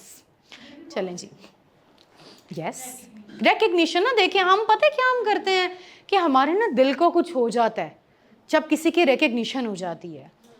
अब क्या होता है कि अगर एक टीम है ना, तो आप देख लें टीम में जो है ना, ठीक है रिकग्निशन तो बॉस की टीम बॉस की होगी, मैनेजर ने बहुत अच्छा काम किया, इसकी टीम ने रिजल्ट अचीव कर लिए, लेकिन सही लीडर वो है जो जब उसकी सक्सेस मिले तो वो सारी अपनी टीम को दे दे, टीम को आगे कर दे, और जब फेलियर आए तो वो सारी टीम को पीछे करे और वो उसको ऑन करे, वो कहे कि ये फेलियर मेरा फेलियर है, मैंने स्ट्रैटेजी नहीं दी टीम को सही, मेरी टीम फेल हो गई, ठीक है। सो ये आपका लीडरशिप से लिंक करे। ये इंक्लूजन इतनी पावरफुल चीज़ है, जहाँ पे आपकी ज़बरदस्त लीडरशिप है ना, वहाँ पे आपकी इंक्लूजन ऑटोमेटिकली आ जाती है। डिवर्सिटी हो या ना हो, आपकी इंक्लूजन ऑटोमेटिकली आ जाएगी। ये लीडरशिप से भी लिंक करते हैं। चलें अब यहाँ से स्टार्ट करते हैं और देखते हैं कि ये सारे बिहेवियर्स में से कौन सा एक ऐसा बिहेवियर स्टेटमेंट है विच डिस्क्राइब्स और applicables at your work place. It is safe to share ideas. It is applicable at my workplace. So whenever I share ideas, कोई initiative लेना हो, तो मैं लाइन मैनेजर के साथ शेयर करती हूँ। Sometimes ऐसे ही मैंने देखा है कि लाइन मैनेजर्स क्या करते हैं कि they take up the idea, present ऐसे करते हैं कि उनका उनका था। ये बहुत दफ़ा होता है, एम्प्लॉय की आइडिया को अपना बनाकर सेल कर दिया। या exactly, but my manager is so kind and humble कि वो कहेंगे ये इसका आइडिया था। आपकी प्रमोशन पक्की है। अच्छा, वेरी गुड, मैं तो इस चीज़ के साथ हूँ। मैंने एक दफा एक इंसिडेंट शेयर करती हूँ। मैंने एक अपने इसकी ऑडिबिलिटी है, आपको इसकी सुनाई दे रही? थोड़ा ऊंचा बोलिएगा। ओके, सो मैंने just like I told you कि मैं हमारे पास 2 मैनेजर हैं, तो मैंने दूसरे मैनेजर के लिए, he is not my direct manager, तो मेरी रिपोर्टिंग लाइन के साथ नहीं है, उनके लिए उनकी ट्रेनिंग स्लाइड्स बनाई थी। तो उन्होंने मुझे कोई क्रेडिट नहीं दिया, I made them very good, ठीक है, बहुत अच्छे से। तो मैं टाइम एंड देखा, जब उन्होंने ट्रेनिंग दे दी तो उसके बाद एचओडी के सामने I didn't say anything, I didn't mind about it, मतलब ठीक है, हो गया। आई न्यू ऐसा होता है। तो मेरी लाइन मैनेजर ने जाके कहा कि ये स्लाइड्स तो 10 ने बनाई थी, और फिर I got the appreciation of it सबके सामने। तो आई फेल्ट लाइक वेरी, मतलब इतना सेफ मुझे फील हुआ कि आई एम इंक्लूडेड, मुझे आइडियाज वेरी गुड किया जा रहा है। I felt like this is the best place to work. इसमें उन्होंने आपको रिकग्नाइज भी कर दिया ना, तो रिकग्निशन देखिए, हम लोग भूखे हैं रिकग्निशन के। हम लोग ह्यूमन नेचर के, हमें वैलिडेशन चाहिए होती है, कोई हमारी बात को वैलिडेट कर दे, कोई हमें बस हमारी तारीफ कर दे। हम लोगों को इस चीज़ की भूख है। सो हम लोगों को हमारी रिकग्निशन कितनी अच्छी लगती है, तो आप सोचें कि ये हर एक को इतनी अच्छी लगती है। लोगों को रिकग्नाइज करना सीखे, छोटी छोटी बात पे। ये ना सोचे कि इसने कोई बहुत बड़ा काम किया। नो, आप छुट्टी पे थे, आपने किसी को कॉल करके कहा मेरा ये काम कर दो, और किसी ने कर दिया ना, चाहे उसने आपका पार्सल ही उठा के आपकी टेबल पे रख दिया, रिकग्नाइज करें उसे कि यार इसने मुझे सपोर्ट किया, When I was absent, सो इसने मेरा ये काम किया। रिकग्निशन छोटी छोटी बातों पर दीजिए, और फिर देखिए it has the power to do wonders for you. चलें जी, मूविंग ऑन टू यू। ये कौन सी ऑर्गेनाइजेशन है?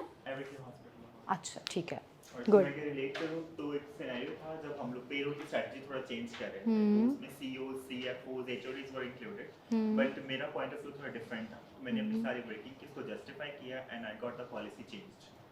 Very good, very good, excellent. Again ये है कि ये अगर आप देखें ना, तो मैं इनको क्यों कह रही हूँ कि लाइफ टाइम एग्जाम्पल्स भी दें। अगर इन एग्जाम्पल से आप देखेंगे ना, तो इनका एटीट्यूड भी आपको पॉजिटिव नज़र आएगा।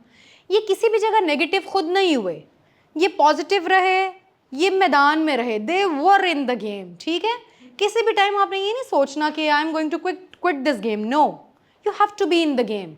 सबको पता चले कि आप मैदान में खड़े हैं। तो यहाँ से मुझे एक चीज़ याद आई कि लोग इतने ज़्यादा इस चीज़ में आगे जा चुके हैं कि people are interested to listen to other people's experiences. कि मुझे एक दफ़ा लास्ट वीक मुझे एक कॉल आई एक बहुत सॉलिड प्रोफेशनल की, जो कि एक बहुत बड़े मल्टीनेशनल में मेरी ही वाली पोजीशन पे काम करते थे, और वो मेरा ही स्पेंड देखते थे। जो मैं अपनी कंपनी के लिए देखती हूँ, वो वाला स्पेंड वो अपनी कंपनी के लिए देखते थे, which is very big and very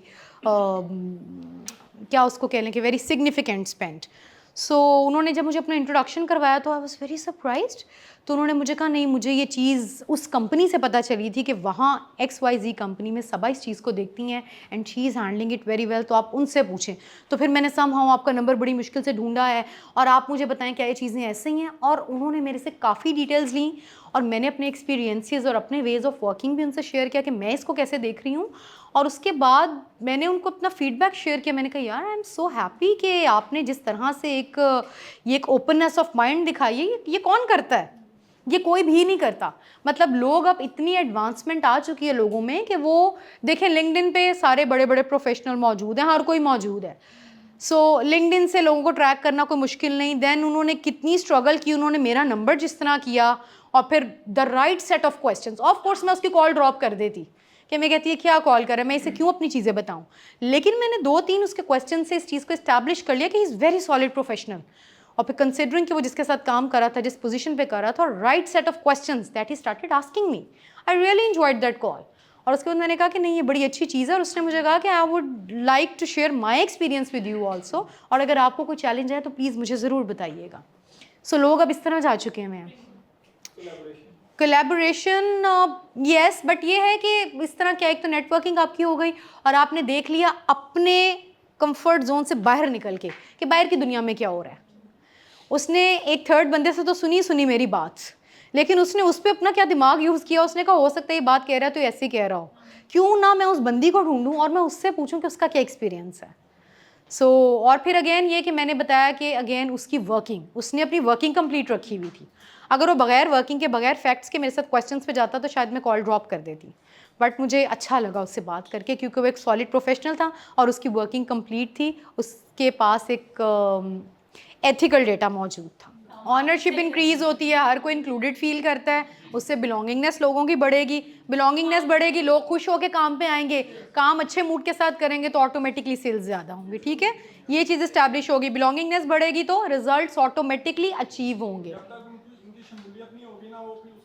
बिल्कुल सही बात, very true, and this is human psychology. आप उन जगहों पे उन रिश्तेदारों से, उन फैमिली मेंबर से मिलना ज़्यादा पसंद करते हैं जो आपकी बात सुनते हैं। रियल लाइफ में भी उन दोस्तों को ज़्यादा पसंद करते हैं जो आपसे ज़्यादा मशवरा लेते हैं।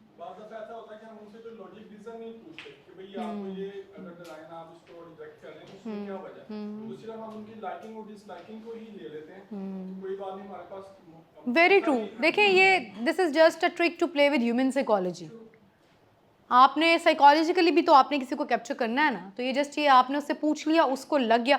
कई लोगों को आप देखें कि कई लोग लाइक ये हैं, ये कहेंगे कि मुझे XYZ पर्सन बहुत अच्छा लगता है, ABC नहीं अच्छा लगता। पूछेंगे क्या रीज़न है, कहेंगे कि XYZ जब भी देखता है ना मुझे सलाम करता है, ABC सलाम नहीं करता। तो कुछ लोगों के खुश होने के लिए सिर्फ यही काफ़ी होता है कि आप उन्हें जस्ट हाय कह दें, आप पहल कर लें सलाम में।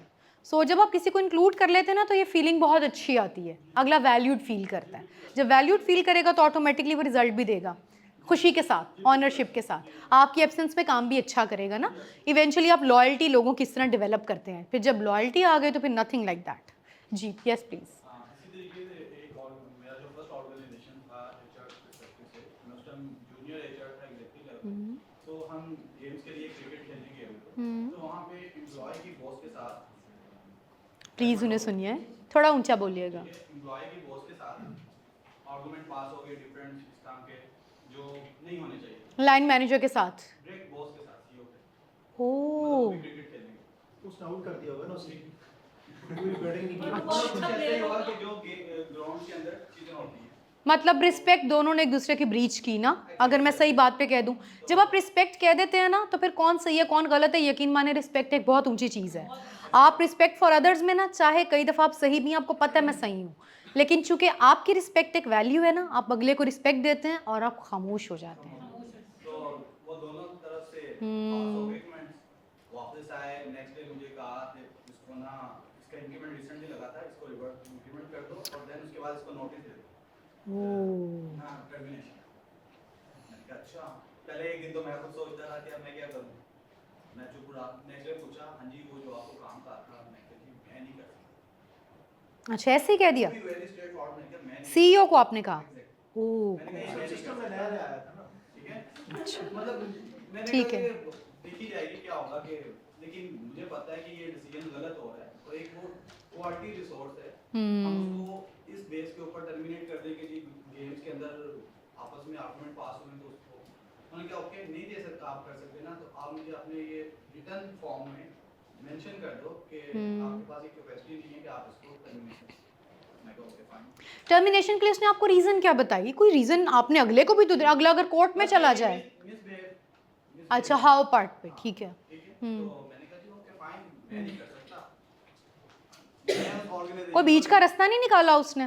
कुछ भी नहीं, मतलब अच्छा। एक और जो टेक ईगो आ गई ना बीच में। रिसोर्सेज होते हैं ना, जो टेक नहीं, बीच का रास्ता निकालना इनका काम था, वो मैं अभी बताऊंगी इनके बाद। मैं बता, वो जो टेक रिसोर्सेज होते हैं ना, मोस्टली यंग मैन होते हैं, सीईओ भी होते हैं, तो वो यंग ब्लड जो होता है ना, ओह, बिकॉज लीडरशिप जो है ना, ये सीखने में टाइम लगता है, ये एक्सपीरियंस लगता है। मैंने खुद देखा है कि जब बहुत छोटी एज के लोग बहुत सीनियर पोजीशंस पे आ जाते हैं ना, तो रिजल्ट्स में बहुत अच्छे होते हैं, हाव भी सही होता है, बट लीडरशिप जो मेजर स्किल्स हैं ना, उनको शायद उन्हें पॉलिश करने की ज़रूरत होती है मज़ीद। सर्वे हुआ है और उसकी कंक्लूजन है तजर्बा। कि हमारे जो सॉफ्टवेयर हाउसेज है नॉर्मली अब जो बहुत ज़्यादा, आप इवन गुलबर्ग में देख लें 300 प्लस हैं, ठीक है, मतलब लेकिन majority CEOs are too young और वहाँ रिटेनेबिलिटी का इतना इशू है जस्ट बिकॉज कि जो वर्कफोर्स आ रही है वो भी बहुत यंग ब्लड है और जो सीईओज हैं उनको मैनेजमेंट आती नहीं है, पीपल मैनेजमेंट नहीं आती। सही तो रिटेनेबिलिटी का एक बहुत बड़ा रीजन जो है ना वो ये भी होता है, टर्नओवर हाई है एम्प्लॉय का, सो इवेंचुअली उनको सीखनी पड़ेगी, वरना फिर कोई उनके पास टिकेगा नहीं और वो पैसे कहाँ से बनाएंगे। एट द एंड क्या है कि मैंने वो अपनी स्टेटमेंट दे दी, चलता रहा, थ्रेड चलते रहे एक दूसरे से, ईमेल। अब आपकी और सीईओ की थ्रेड चल रही है, ठीक है, back and forth. At the end हुआ ये, आफ्टर सम टाइम उन्होंने मुझे बुलाया, उन्होंने कहा नुमान ये आपका जो डिसीजन था ये काफी मैच्योर डिसीजन था, आई अप्रिशिएट यू कि आपने वो डिसीजन नहीं लिया मेरे बिहाफ पे। मैं वो कंपनी को 3 साल से लीव कर चुका हूँ, लेकिन वो रिसोर्स अभी तक स्टिल वही है। Oh very good. अच्छा और वो कई दफा मुझे कह चुके हैं कि नुमान वो आपका डिसीजन अच्छा था कि आपने नहीं लिया। मैंने कहा देखी जाएगी क्या होगा, मुझे कहेंगे ना भाई अल्लाह हाफिज़, मैं कहूंगा ओके फाइन। वही मैम वहाँ पे सही। ईगो आ गई ना बीच में, लेकिन बिल्कुल फॉर द सही। टाइमिंग जब वो डोपामिन लो हुआ फिर पता चला कि नहीं वो सही आप पता है ईगो जो है ना, ईगो एक ऐसी चीज़ है, यकीन माने कि मैं हर एक को यही कहती हूँ कि एक मेरा अपना एक कुलिया रहा है जो कि मैंने भी अपने सीनियर से ही सीखा है। जब आप काम वाली जगह पे जाते हैं ना, अपनी फीलिंग्स और इमोशंस को अपने अंदर से निकाल के ऐसे एक तरफ रखते हैं।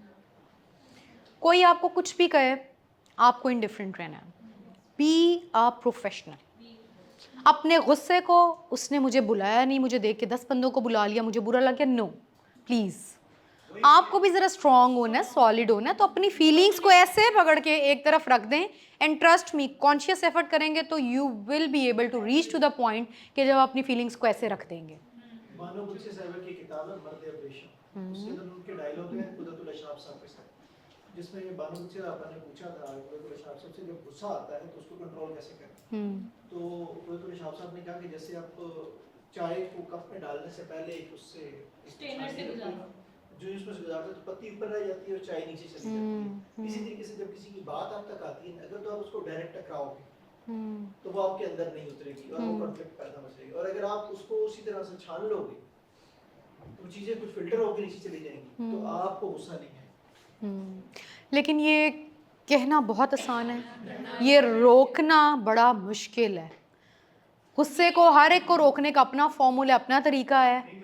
मेरे लिए ये खुद बड़ी चैलेंजिंग चीज़ है, बट अगेन ये कि it is also a skill set. Trust me, गुस्सा कंट्रोल करना is also a skill set. Yes please. How do you manage if a conflict arises in your organization like this? अगर कोई comment pass कर देता है awkward, और आप उसको जवाब भी नहीं दे सकते, it's a professional environment, आप इसको कैसे मैनेज करते हैं?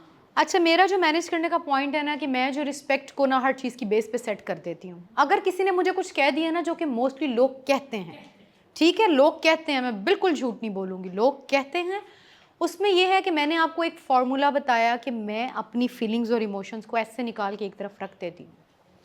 बहुत सारे बंदों को अब ये चीज़ पता है कि वो मुझे इस तरह से टीज़ नहीं कर सकते, लोगों के वर्ड्स मुझे ज़्यादा बॉदर नहीं कर सकते, ठीक है। I speak from my results and then मैं आई नो कि हर बंदे को मैंने कितना किस हद तक लेकर जाना है। एट द सेम टाइम जब मैं देखती हूँ कि ये कोई एक बंदा या कॉलीग या कोई भी हूसोएवर इज़ द पर्सन मेरे साथ कुछ कॉन्फ्लिक्ट की नेचर में जा रहा है, तो मैं फ़ौरन अगले दिन या तो उसके साथ लंच पे चली जाती हूँ या मैं उसको कॉफ़ी पे ले जाती हूँ, या मैं देख लूँ कहीं स्मोकिंग कॉर्नर पे मुझे नज़र आ जाए, मेल हैं फीमेल अगर वो स्मोक करते हैं तो मैं उनको वहाँ पकड़ लेती हूँ, ठीक है। सो ये मेरा है कि मैं एक फ्रेंडली जेस्चर में इसको सेटल करने की कोशिश करती हूँ। रीज़न कि अगर आप इस पर ऑफेंड हो जाएंगे ना, तो आप एक अपनी बहुत बड़ी वीकनेस उसको दे देंगे। वो फिर उसको फिर पता है कि उसने आपको किस तरह गुस्से में लेके आना, और एक दफ़ा जब आप गुस्से में आ गए ना, तो यकीन माने आप अपना बहुत नुकसान कर लेंगे, अगले का आप ऑब्जेक्टिव अचीव कर देंगे। सो ये एक मैनेजमेंट की चीज़ है, this is your self management. आपने सीखना है कि आप अपने गुस्से को कैसे कंट्रोल करते हैं, कॉन्फ्लिक्ट को कैसे कंट्रोल करते हैं। बहुत दफ़ा ऐसे होता है, यकीन माने कि मैं चीज़ें बहुत सही कह रही होती हूँ, लेकिन मैं प्रेजेंट भी कर देती हूँ, बट मैं उस पर नहीं फोर्स करती हूँ। रीज़न मुझे पता होता है कि ये जो फोर्स करके जो मुझे बाद में चीज़ों के आगे प्रूफ करना होगा ना, it will take a lot of time. So वो वाला टाइम और एनर्जी और एफर्ट जो है ना, मैं बहुत बेहतर जगह लगा सकती हूँ। सो जस्ट मैं उसको क्लोज कर देती हूँ, ठीक है। और लोगों को ये चीज़ पता है, आपको पता है ना कि अगर आप शार्प हैं, होशियार हैं, तो अगला बंदा आपसे ज़्यादा होशियार है।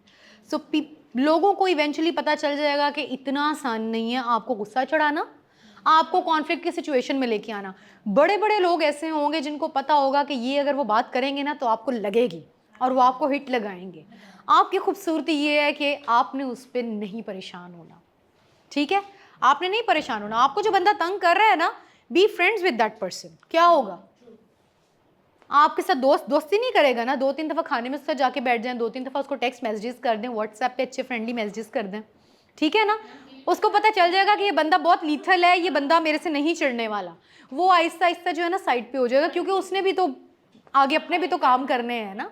सो कॉन्फ्लिक्ट पे मत जाएं। मैं आपको एक टिप दूंगी कि कॉन्फ्लिक्ट बहुत बेकार चीज़ है, but yes we are human beings. Conflict हर वर्क प्लेस पे आपके घर में हो जाता है, बहन भाइयों का कॉन्फ्लिक्ट हो जाता है। इमेजिन कुछ बहन भाई हैं जो बहुत अरसा बात भी नहीं करते, ठीक है। So every one of us, since we are human beings ना, this is human nature, but काम वाली जगह पे आपने कुछ चीज़ों के अगेंस्ट बड़ी कॉन्शियस एफर्ट पुट करनी है। So this should be your conscious effort कि आपने लोगों को अपना दुश्मन नहीं बनाना, हमेशा लोग ही रहें, ठीक है। जब सही भी हैं तो एक वैल्यू देख लें कि आपकी value respect for your self and then respect for others. दूसरों को आपने इज्जत इसीलिए देनी है, क्यों? क्योंकि इज्जत आपकी अपनी वैल्यू है। आप दूसरे को इज्जत देंगे तो आपकी इज्जत बढ़ेगी, कम नहीं होगी।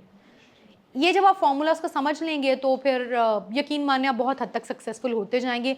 बट गुस्से को कंट्रोल करना, कॉन्फ्लिक्ट को मैनेज करना, दिस इज़ एन आर्ट। ये हर एक बंदे की अपनी होती है। मैंने बहुत ज़्यादा टाइम के बाद बहुत सॉलिड प्रोफेशनल्स से अपनी चीज़ें डिस्कस करने के बाद जो हैं ये मैंने 4-5 फार्मूलाज अपने लिए बनाए हैं। सो अल्हम्दुलिल्लाह कि ये मेरे लिए वर्केबल हैं। या कभी कभी कोई सब चीज़ें जब सही जा रही हैं, कोई आपको एक बंदा उठा के ऐसी ईमेल करता है, पूरी दुनिया को सीसी करता है कि आपका दिल करता है आप इसे क्या करें, आप इसे करें क्या। ईमेल्स हर एक को अच्छी लिखनी आती हैं, मुझे बहुत अच्छी ईमेल्स लिखनी आती हैं, लेकिन over the time I also learn this thing not to be reactive on emails. मैं लैपटॉप बंद कर देती हूँ, कहीं चली जाती हूँ, मैं उसको जवाब ही नहीं देती।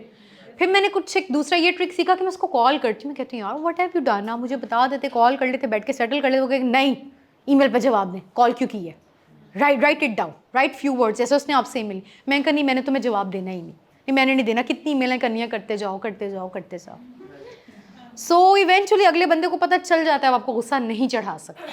बट ये बड़ा ट्रिकी है, ये आपको लर्न करना पड़ेगा, अपने गुस्से को कंट्रोल करना सीखें, कॉन्शियस एफर्ट करनी पड़ेगी। जवाब ईमेल्स का हरगिज़ ना लिखें जब आप गुस्से में, चाहे आप सही भी हैं। 1 दिन के बाद, 1.5 दिन के बाद जब आप ज़रा उस फीलिंग से निकल आएँ, तब यकीन माने आपका रिस्पॉन्स भी बेटर होगा। बहुत सी चीज़ें आपको उस वक्त लगती हैं कि आप नीचे गिर गए हैं, लेकिन अगले दिन जब आप आते हैं ना घर से फ्रेश अप होके एक नए दिन के साथ, तो आप भी एक नए मूड में होते हैं, एक नए ग्रूव में होते हैं। आप भी कॉफ़ी पिएं, 2-3 जो बंदे बहुत अच्छे लगते हैं उनसे बात करें। जब अपना मूड बिल्कुल स्टेबल हो जाए ना, तब बंदे को बड़ी प्यारा सा जवाब दें उस ईमेल का, कि उस बंदे को खुद भी थोड़ी शर्मिंदगी का एहसास हो कि यार मैंने किया क्या, ठीक है। So these are just management tricks, ये आप कर सकते हैं। I hope I am able to answer your question. So इसको क्लोज करते हैं, अगली पे मूव करते हैं। Moving on to next slide. अच्छा, यहाँ पे ये है कि एक छोटी सी एग्जांपल को नरेट किया गया, इसको क्विकली मैं ही रीड कर देती हूँ कि have a think and discuss how you could do more to help people in your organisation included. कि मैंने बताया कि आप ये कर सकते हैं, अपनी ऑर्गेनाइजेशन में जाएं, जो भी फंक्शंस, डिपार्टमेंट्स, व्हाटसोएवर स्ट्रक्चर है, वहाँ पर जाके स्ट्रक्चर के हेड को कह दें कि भाई तुमने एक डाइवर्सिटी एंड इंक्लूजन चैम्पियन बना दो। करंट रोल के साथ जो एक बंदे की मैनेजमेंट स्किल अच्छी है, स्टेक होल्डर मैनेजमेंट अच्छी है, जो बंदा सॉफ्ट स्पोकन और जिसकी एक्सेप्टेंस है टीम में। अगेन ये बड़ा ज़रूरी है डाइवर्सिटी इंक्लूजन के लिए कि किसी ऐसे बंदे को चैम्पियन बनाए जिसकी एक्सेप्टेंस है टीम में। यू नो एक्सेप्टेंस किसकी होती है? हो सकता है एक बंदा बहुत अच्छा है, बॉस की आंख का तारा है, बाकी टीम मेंबर उसको पसंद ही नहीं करते, सो वो बंदा तबाही करेगा। वो वाला बंदा चुने इसके लिए जो सबसे ज़्यादा मीठा है, सबसे ज़्यादा अवामी बंदा है, लोग उसके अगेंस्ट नहीं जाते हैं। उस बंदे को डाइवर्सिटी इंक्लूजन चैम्पियन बना दें और उसको बता दें कि भाई तुम जब देखो कोई चीज़ हो रही है तो सबका ओपिनियन लो, कोई चीज़ प्लान हो रही है, कोई डिसीजन होने जा रहा है, कुछ भी करना है ना, तो सबको तुमने रखना है कि हर कोई इंक्लूड हो।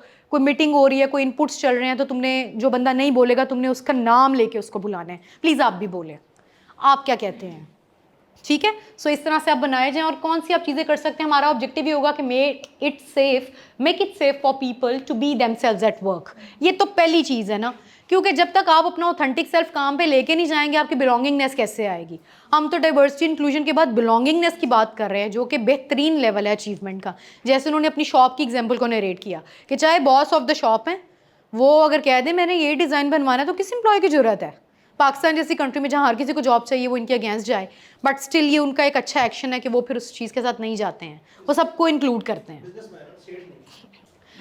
ये एक अच्छा माइंड सेट है ना, this is his mind set, this is his choice. इन्होंने किसको जवाब देना है, ये अदर वे राउंड भी जा सकते हैं, ठीक है। तो दिस इज हिज चॉइस जो उन्होंने एक which he has made. So make it safe for people to be themselves at work. इसके लिए क्या होगा कि how can I be more inclusive, question, answer is don't make assumptions, लोगों के बारे में एजम्पशन ना करें। कल हमने इस्टेब्लिश किया था कि ऑलवेज एज्यूम पॉजिटिव इंटेंट, हमेशा सोचें कि लोग अच्छे होते हैं। आपने इस माइंडसेट के साथ काम या किसी जगह पे नहीं जाना कि लोग बड़े पॉलिटिकल होते हैं, लोग बड़े नेगेटिव होते हैं, लोग मिसयूज़ करते हैं। No, these are big no areas, these are all concepts obsolete concepts. आपने सोचना है, अपनी वाइब्स को पॉजिटिव करना है कि लोग अच्छे होते हैं। Always assume positive intent. अगर कोई बंदा आपको बुरा मिल गया, कुछ नेगेटिव हो गया, बुरा हो गया, तो हो सकता है वो उस बंदे का आज बैड डे था, वो बंदा बुरा नहीं है। एजम्पशंस ना बनाएं, लोगों को जज ना करें। कभी कभी आप भी बड़े रूड हो जाते हैं डिस्पाइट ऑफ द फैक्ट कि आप बहुत अच्छे इंसान हैं, तो लोगों को बेनिफिट ऑफ डाउट दें, ठीक है। Share what makes me different, be interested in differences. लोगों के साथ मिलें जुलें, बात करें। आपसे अगर किसी का कोई डिफरेंस अराइज हो रहा है तो कोई बात नहीं, मेरा एक ओपिनियन है, इनका एक अपना ओपिनियन है, इनका एक अपना ओपिनियन है। एक चीज़ है, पाकिस्तान में कितनी पॉलिटिकल पार्टीज़ हैं, शुरू से 2 थी, अब तीसरी आ गई, तीसरे के साथ कितनी मेजॉरिटी है। सो हर एक के अपने पॉलिटिकल एफिलिएशंस हैं, अपने पॉलिटिकल ओपिनियंस हैं, हर एक के अपने रीजंस हैं। आप लोगों को ये नहीं हक बनता कि आप क्रिटिसाइज़ करना शुरू कर दें एक दूसरे को। यार अगर कोई पीटीआई को पसंद करा, उसके पास अपने वैलिड रीजंस हैं, उन्हें करने दें, उनकी सोच, उनकी चॉइस। कोई पीएमएलएन को पसंद कर रहा है, उनको करने दें, उनकी सोच, उनकी choice. Who are you to say कि तुम गलत कर रहे हो, तुम पुराने ज़माने के, और अगर तुम्हें if you have to sound modern you have to vote for PTI. No, this is not the right approach. जो पीपीपी के साथ है उनको रहने दें उसके साथ, ये उनकी चॉइस है, ठीक है। सो डिफरेंसेस पे बात करें। खूबसूरती ज़िंदगी की इसी में है। यकीन मानिए कि लोगों के जहनों को सुने, उनको सोचें, उनके परसेप्शंस को सुने। एक ही चीज़ है ना, मैं यहाँ खड़ी हूँ और आप लोग कितने लोग हैं, हर कोई मेरे बारे में एक अलग परसेप्शन रख रहा है। इनकी मेरे बारे में अलग परसेप्शन है। मैं आज आई हूँ तो इन्होंने मुझे रिलेट किया किसके साथ, इनकी बड़ी तेज़ नज़र है, और मैंने फिर फ़ौरन वैलिडेट किया इनकी बात को। वेयर एज हो सकता है किसी और ने भी फील किया, उसने कहा ना हो, ये मुझे किसी और तरह से देख रहे हैं, ये किसी और तरह से देख रही हैं, वो मुझे बिल्कुल किसी और तरह से देख रही हैं, वो मुझे किसी और तरह से देख रही हैं, ये कुछ और समझ रहे हैं। सो एक चीज़ जो है, टाइम बचा तो मैं आपको एक वीडियो भी इसकी दिखाऊंगी कि परसेप्शंस जो है ना डिफरेंट होते हैं। तो डिफरेंसेस में खूबसूरती है, इनको सुनिए, इनसे लर्न कीजिए कि लोगों की क्या वजूहात हैं कि आप एक चीज़ को सही कह रहे हैं, लोग उसको गलत कह रहे हैं, उनका भी तो जहन सुनिए, हो सकता है आप कुछ सीख जाएं। यकीन मानिए इस तरह बहुत सीखेंगे। जी सर। आप अभी you were saying कि to stay positive in an environment when you go you assume that they will not misuse जो भी एक employee mindset होता है when they go into an office. So while being an HR and while being an employee, दोनों perspective से आप क्या समझती हैं कि कैसे possible है, since हर company का environment different है, startup का environment different है, जो एक सेल company है 10 to 200 का environment different है, और एक giant size company है जैसा नेस्ले है या कोक है, कोई भी बड़ी कंपनी है, उसका एनवायरनमेंट भी डिफरेंट है, उसकी पॉलिसीज भी डिफरेंट है। Very true. बट वो पॉलिसीज हर जगह पे इंप्लीमेंट नहीं हो रही। जो स्मॉल स्केल की कंपनीज हैं उसमें कोई एम्प्लॉय या एचआर इस पर्सपेक्टिव को कैसे लेके जा सकते हैं? Very true, thank you very much, very good question. So हम अभी तक पॉजिटिव इंटेंट रहने में, पॉजिटिव होने में, अपनी वाइब्स को पॉजिटिव करने में कोई पॉलिसी नहीं चाहिए my dear. No policy is required to be positive. अगर आप पॉजिटिव फील करें, कुछ लोग ऐसे हैं वो जैसे जिस जगह पे जाते हैं ना, तो हम सब कहते हैं कि यार ये ऐसा बंदा है जहाँ जाता है छा जाता है। कुछ लोग ऐसे होते हैं फंक्शंस, गैदरिंग्स में, हर जगह में, कि हम सबका दिल चाहता है उनसे जाएं और जाके मिलें, regardless of their grade, regardless of their position. हम कहते हैं इतना नाइस बंदा है ना कि मैं क्या कहूँ। मैं सिर्फ यहाँ पे एक छोटी सी एग्जांपल एक मेरे जहन में आ गई कि ये यहाँ शकीला बैठी हैं, इनके फादर के साथ मैंने काम किया हुआ है। इतनी नाइस पर्सनैलिटी, इतनी अच्छी पर्सनैलिटी, आप यकीन करें कि एक मुस्कुराता चेहरा, हर टाइम उनके चेहरे पे मुस्कुराहट है, और अपने काम में बिजी है। कि जैसे मैं जाती थी ना सुबह, तो मैं पूछती थी, हम उन्हें शाहजी बोलते थे, हम ये कहते थे शाहजी कहाँ है, मुझे नज़र नहीं आए। और जहाँ पे मुझे नज़र आते थे मैं उनसे खुद मिलती थी, आप कैसे हैं, आप ठीक हैं, कि कोई भी उन्हें देखे ना, कोई उनके बारे में कोई बुरी बात नहीं कहता था, यकीन मानिए।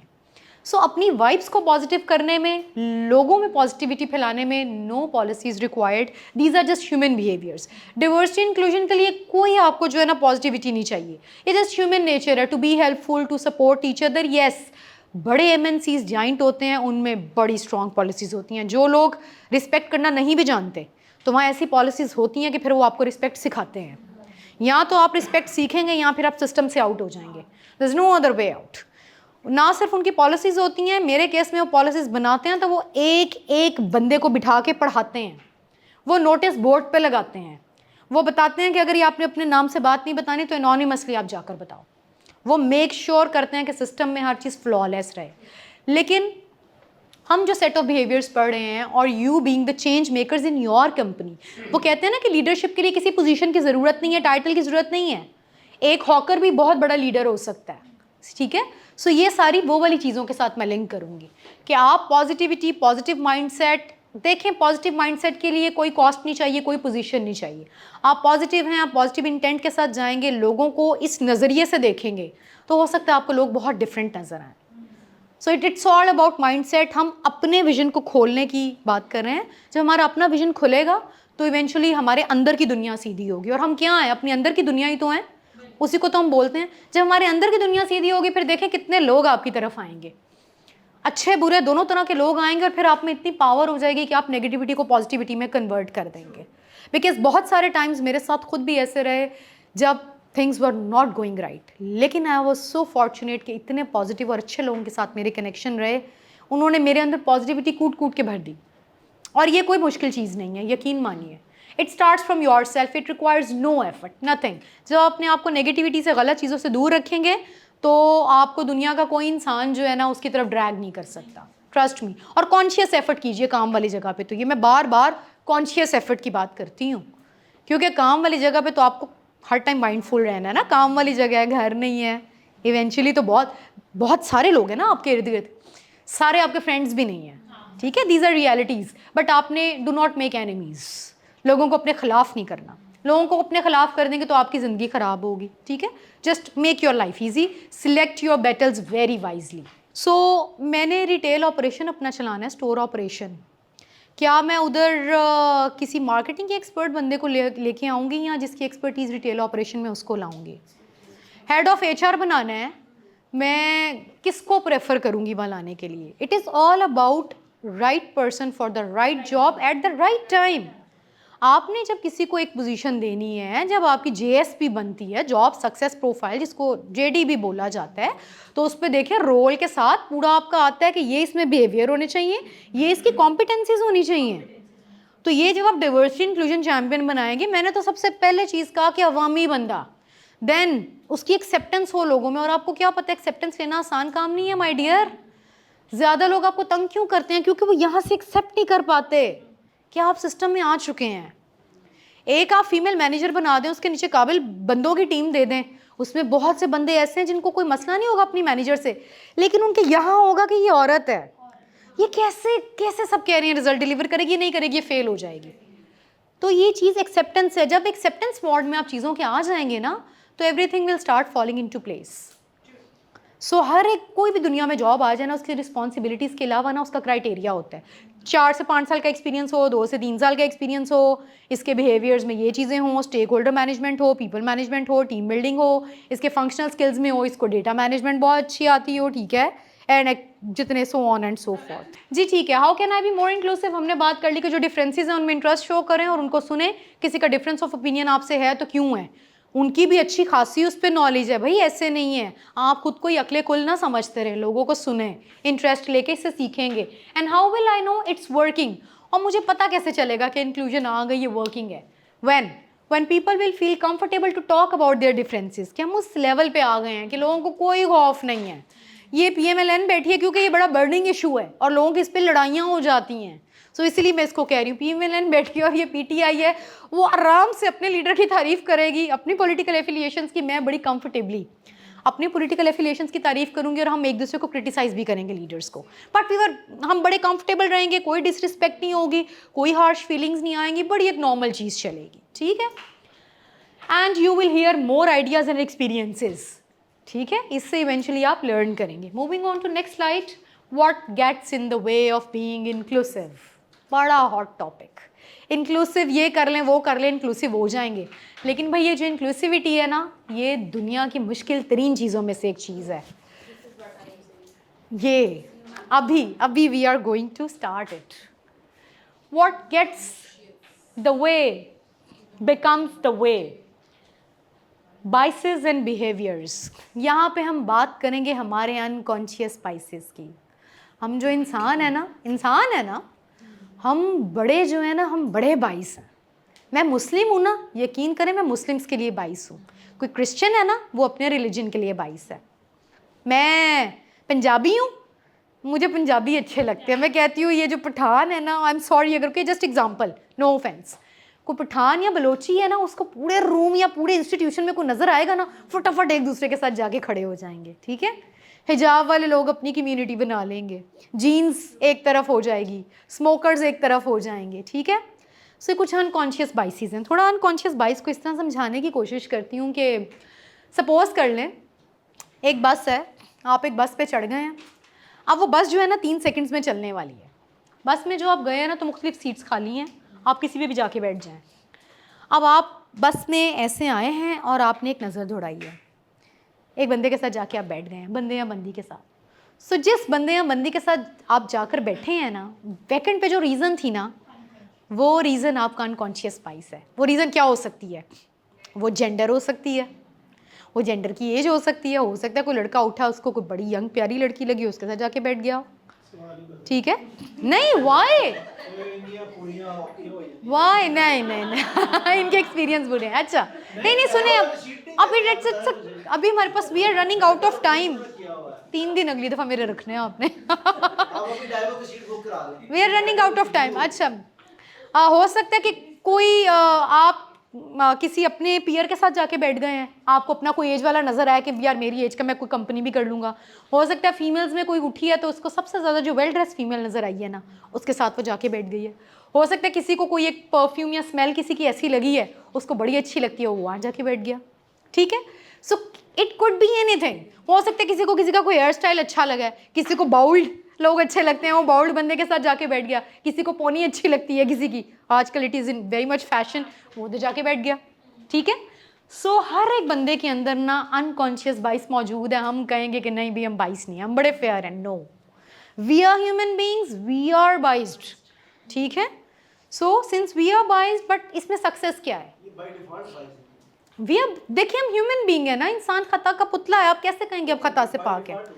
आपका क्या है कि आपने अपने आप को जानना है, आपने देखना है कि आपका बाइस क्या है। उस बाइस को पहले पहचाने। जैसे मैंने आपको कॉन्फिडेंस के लिए कहा था, आपने अपने साथ एक ऑनेस्ट एक्टिविटी करनी है कि लिखें कि किस किस तरह के लोग, कौन कौन सी सिचुएशन है जिसमें आप कंफ्यूज होते हैं। इस तरह आपने देखना है कि यार किस किस चीज़ों के साथ आपका कंफर्ट है, लिख लें। जो लिखेंगे आपको पता चल जाएगा मेरे अनकॉन्शियस बाइस हैं। और जब प्रॉब्लम का पता चल जाए ना, तो आधी प्रॉब्लम सॉल्व हो जाती है। मसला वो होता है जब आपको पता ही ना हो कि प्रॉब्लम है एक्चुअली, वो हम आगे पढ़ेंगे। So unconscious biases and behaviours, ये जो है ना, ये इंक्लूसिविटी की राह में हायल हो जाते हैं। Moving on to next slide. अब ये बहुत मज़े की स्लाइड है। इसमें क्या है कि जेंडर बेस्ड बाइसेस, सबसे पहले हम इनको डिस्कस करेंगे। Feminine biases and then we have masculine biases. Feminine biases number 1 कि फीमेल्स ने नॉट एग्रेसिव होना है। क्या है जी? फीमेल्स के साथ समझा जाता है ऑटोमेटिकली। कस्टमर सर्विस पे देख लें, पहली क्या प्रेफरेंस होगी रिक्रूटर्स की? लड़की रखें। और लड़की भी नहीं प्यारी ही लड़की रखें। आप देखें बड़े बड़े होटल्स में चले जाएं, रेस्टोरेंट्स में चले जाएं, बहुत जो एक क्राइटेरिया है प्यारी का नॉर्मल सोसाइटी में, वो उस बेसिस पे लड़कियां वहाँ रख लेते हैं। Yes please. चलिए जिसकी भी अनकॉन्शियस बाइस तो आ गया ना, अनकॉन्शियस बाइस तो आ गया ना कि भाई क्या है, नॉट एग्रेसिव। बड़ी स्माइल करने वाली लड़कियां हो भाई, लड़कियां एग्रेसिव नहीं होंगी। काम पे अगर कोई लड़की ने जरा कोई ग्रेविटी से बात कर दी ना, तो कहेंगे बड़ी एग्रेसिव है। वही बात कोई मर्द करेगा ना, तो कहेंगे भाई बड़ा धड़ल्ले वाला आदमी है, ये नंबर 1 आदमी है, ये इसमें दम तो है ना, बात तो कर सकते। वो तो बस अगर वो लड़की ने कर दिया तो ये बड़ी एग्रेसिव औरत है, चिड़चिड़ी औरत है, ठीक है। पहला बाइस। दूसरा जी डिपेंडेंट। हमेशा से समझा जाता है कि औरतें वो अच्छी हैं और वो शरीफ औरतें हैं जो अपने मर्दों पे डिपेंडेंट है। जो औरत अपने सारे काम खुद करती है ना, वो खुद सर औरत है। ये जनरल सोसाइटी में समझा जाता है, यकीन माने। हाँ, ज़्यादा लड़का बनने की कोशिश ना करो। ये क्या तरीका है भाई? लड़की वर्कशॉप कैसे जा सकती है? मर्द जाएगा। मैं 1-2 दफ़ा अपनी कार लेके वर्कशॉप चली गई। मेरे मैकेनिक ने मुझे कहा बाजी आप क्यों आती हैं, भाई को भेजा करें। मैं कहा क्यों, तुमने काम सही करना है ना, तुम करो। कहते नहीं नहीं नहीं बाजी आप ना आया करें ना, वो लेडीज़ हैं तो मैं क्या करूं बाजी, लेडीज़ का मैं क्या करूं। मैंने कहा नहीं तुम लेडीज़ का कुछ ना करो, तुम सिर्फ काम करो, ठीक है। ये इतना ज़्यादा ये आ चुकी हैं, ये हमारी सोसाइटी का पार्ट है, हम क्या करें। बड़े बड़े डिग्री होल्डर्स जो है ना वो इन बाइसेस से निकल नहीं पाते हैं। इंशाल्लाह आप लोग लेकर आएंगे, you are the change makers. Then she submissive, औरत है तो सबमिसिव होगी, इसने बातें माननी है। फैसला तो घर में मर्द करेगा, मर्द की अक्ल ज़्यादा है, मियाँ फैसला करेगा, बीवी नहीं करेगी यार। अगर बीवी ने कर भी दिया ना तो मियाँ की वैलिडेशन ज़रूरी है। 99.9% जो मर्द है वो नूरीद है। ये तो अब उनकी 1% कहते हैं ना हमरा नूरीद नहीं है, वो झूठ बोल। ये तो बेचारी औरतों से पूछना पड़ेगा ना कि वो क्या कहती हैं, ठीक है। देन जी पैसिव, औरतें बड़ी पैसिव हैं, इनके एक्टिव हैं तो भाई ये तो भाई क्या है, ये तो अजीब औरत है, इसको तो बैठने का पता ही नहीं है, ये क्या है, ये कुछ ज़्यादा ही ओवर एफिशिएंट है, ओवर लगती है मुझे। मर्द भी ये कहेंगे उसके बारे में, और इंटरेस्टिंगली फन फैक्ट औरतें भी यही कहेंगे उसके बारे में। औरतें भी औरतों को नहीं बख्शती हैं, मर्द तो शायद फिर बख्शते हैं। होम ओरिएंटेड जी, औरत है ना क्या करना है, डिग्री शिग्री लेके इतना वो टेक्निकल क्या करना है, आखिर तो घर में चूल्हा संभालना है, बच्चे पैदा करने हैं, ठीक है। मैरिज मटेरियल है भाई, ये ठीक है, ये घर में सही रहेगी ना, सारी घर बार देखेगी, मेरी माँ की खिदमत करेगी, ठीक है, सारी क्लीनिंग करेगी, तो ये तो बिल्कुल ना होम ओरिएंटेड औरत, ठीक है। नेक्स्ट जी इमोशनल, काम वाली जगह पे मिस जी आपको कुछ नहीं कहना, कहीं आप रो ही ना पड़े। मिस वो लड़की थी, मैंने कुछ नहीं कहा, फिर उसने रोना शुरू कर देना था। ये तो मैंने इतना सुना है ना फैक्ट्री में, ये देखा ना। नहीं अच्छा नहीं, please do not take pictures, अच्छा नहीं, do not please take picture, you can write it down, do not use your cell phones please. So ठीक हो गया जी, इमोशनल का समझ आ गई। लड़कियों के साथ ऐसे अटैच कर दिया जाए, हालांकि बंदे ज़्यादा इमोशनल होते हैं, बंदे इतने इमोशनल होते हैं, उनकी ईगो ऐसे ऐसे ऐसे ऐसे हर्ट होती है। औरतें तो फिर चीज़ें एब्जॉर्ब करके स्माइल दे देती हैं ना, बंदा तो कहता है ना ये नहीं होगा। ओ बंदों का बदला बहुत खौफनाक होता है, बड़ा हैवी होता है सच में। वो भी बिकॉज उनके पास भी तो they have the mind, they are in majority. चलिए जी इनडाइसिसिव मतलब डिसीजन नहीं ले पाती जल्दी जल्दी, ठीक है। वेयर एज औरतें इतनी चैलेंजिंग पोजीशंस में जहाँ पे उन्हें ऐसे ऐसे डिसीजन लेने होते हैं, ऑपरेशंस में जो चीज़ें ना ऐसे ऐसे बदलती हैं। सो वो समझा जाता है कि औरतें डिसीजन नहीं ले पाएंगी, क्या करें भाई, हमने कार लेने जानी है तो किसी मर्द को लेके आओ, मर्द सही बताएगा कार के क्या स्पेक्स हैं, औरत ने क्या डिसीजन लेना है। सो इसको मैं थोड़ा रिलेट करती हूँ अपनी फिर एक एग्जाम्पल के साथ कि मैंने आजकल अपनी एक नई कार परचेज़ करनी है। सो मैं जहाँ पे भी सर्च हो रही है मैं देखती हूँ, और सारा जो मैं उसकी वर्किंग करनी है कर रही हूँ। मुझे 3-4 मेरे मेल कॉलीग्स ने कहा कि आप क्या कर रही हैं, इतनी बड़ी इतने पैसे लगाने, किसी मर्द को इंक्लूड करें। मैं कहा क्यों, नहीं मर्द चीज़ बेहतर देख सकता है। मैं कहा कम ऑन, क्या मर्द ने देखना है, मुझे सब पता है, मैं देख लूँगी। सो वो उनको लगता है कि ये जो बड़ी चीज़ों का, बड़ी इन्वेस्टमेंट का फैसला है ना, इसमें मर्द का शामिल होना बहुत ज़रूरी है, औरत ये चीज़ नहीं कर सकती। सो ये इनकरेक्ट बात है, औरत के पास नॉलेज है, वो साउंड है, प्रोफेशनल है, तो सब कुछ कर सकती है। देन जेंटल, औरत ने जेंटल होना है। सो मैंने एक दफ़ा एक डिबेटिंग कॉम्पिटिशन अटेंड किया, उसमें जो एक डिबेटर आया तो उसने कहा कि लेडीज़ एंड जेंटल लेडीज़। मैं उसके पास बाद में चली गई, मैंने कहा तुमने क्या बात कही है। कहता है कि लेडी आप थी और जेंटल लेडी जो है वो ये हैं, वो एक बड़ी वो इस कॉन्सेप्ट पे पूरी होती हुई एक लड़की बैठी हुई थी। सो ही सेड कि लेडीज़ एंड जेंटल लेडीज़ मैंने इनके लिए बोला है। Well that was a complete fun. And then sensitive to others feelings, हमेशा औरतों को ही कहा जाता है कि भाई चुप कर जाओ। अगर कोई आर्ग्यूमेंट हो रहा है ना मर्द का और औरत का, हमेशा जो उधर क्राउड है ना वो कभी मर्द को चुप नहीं करवाएगा, औरत को कहेगा चुप कर जाओ। घरों में भी देखना यही होगा, बंदा है ना बोल रहे हैं ना, बोलने तो मर्द है बोलेगा, तुम चुप करो, तुम अपने अंदर बर्दाश्त पैदा करो, तुम्हें एब्जॉर्ब करना है, तुम्हें हीट लेनी है।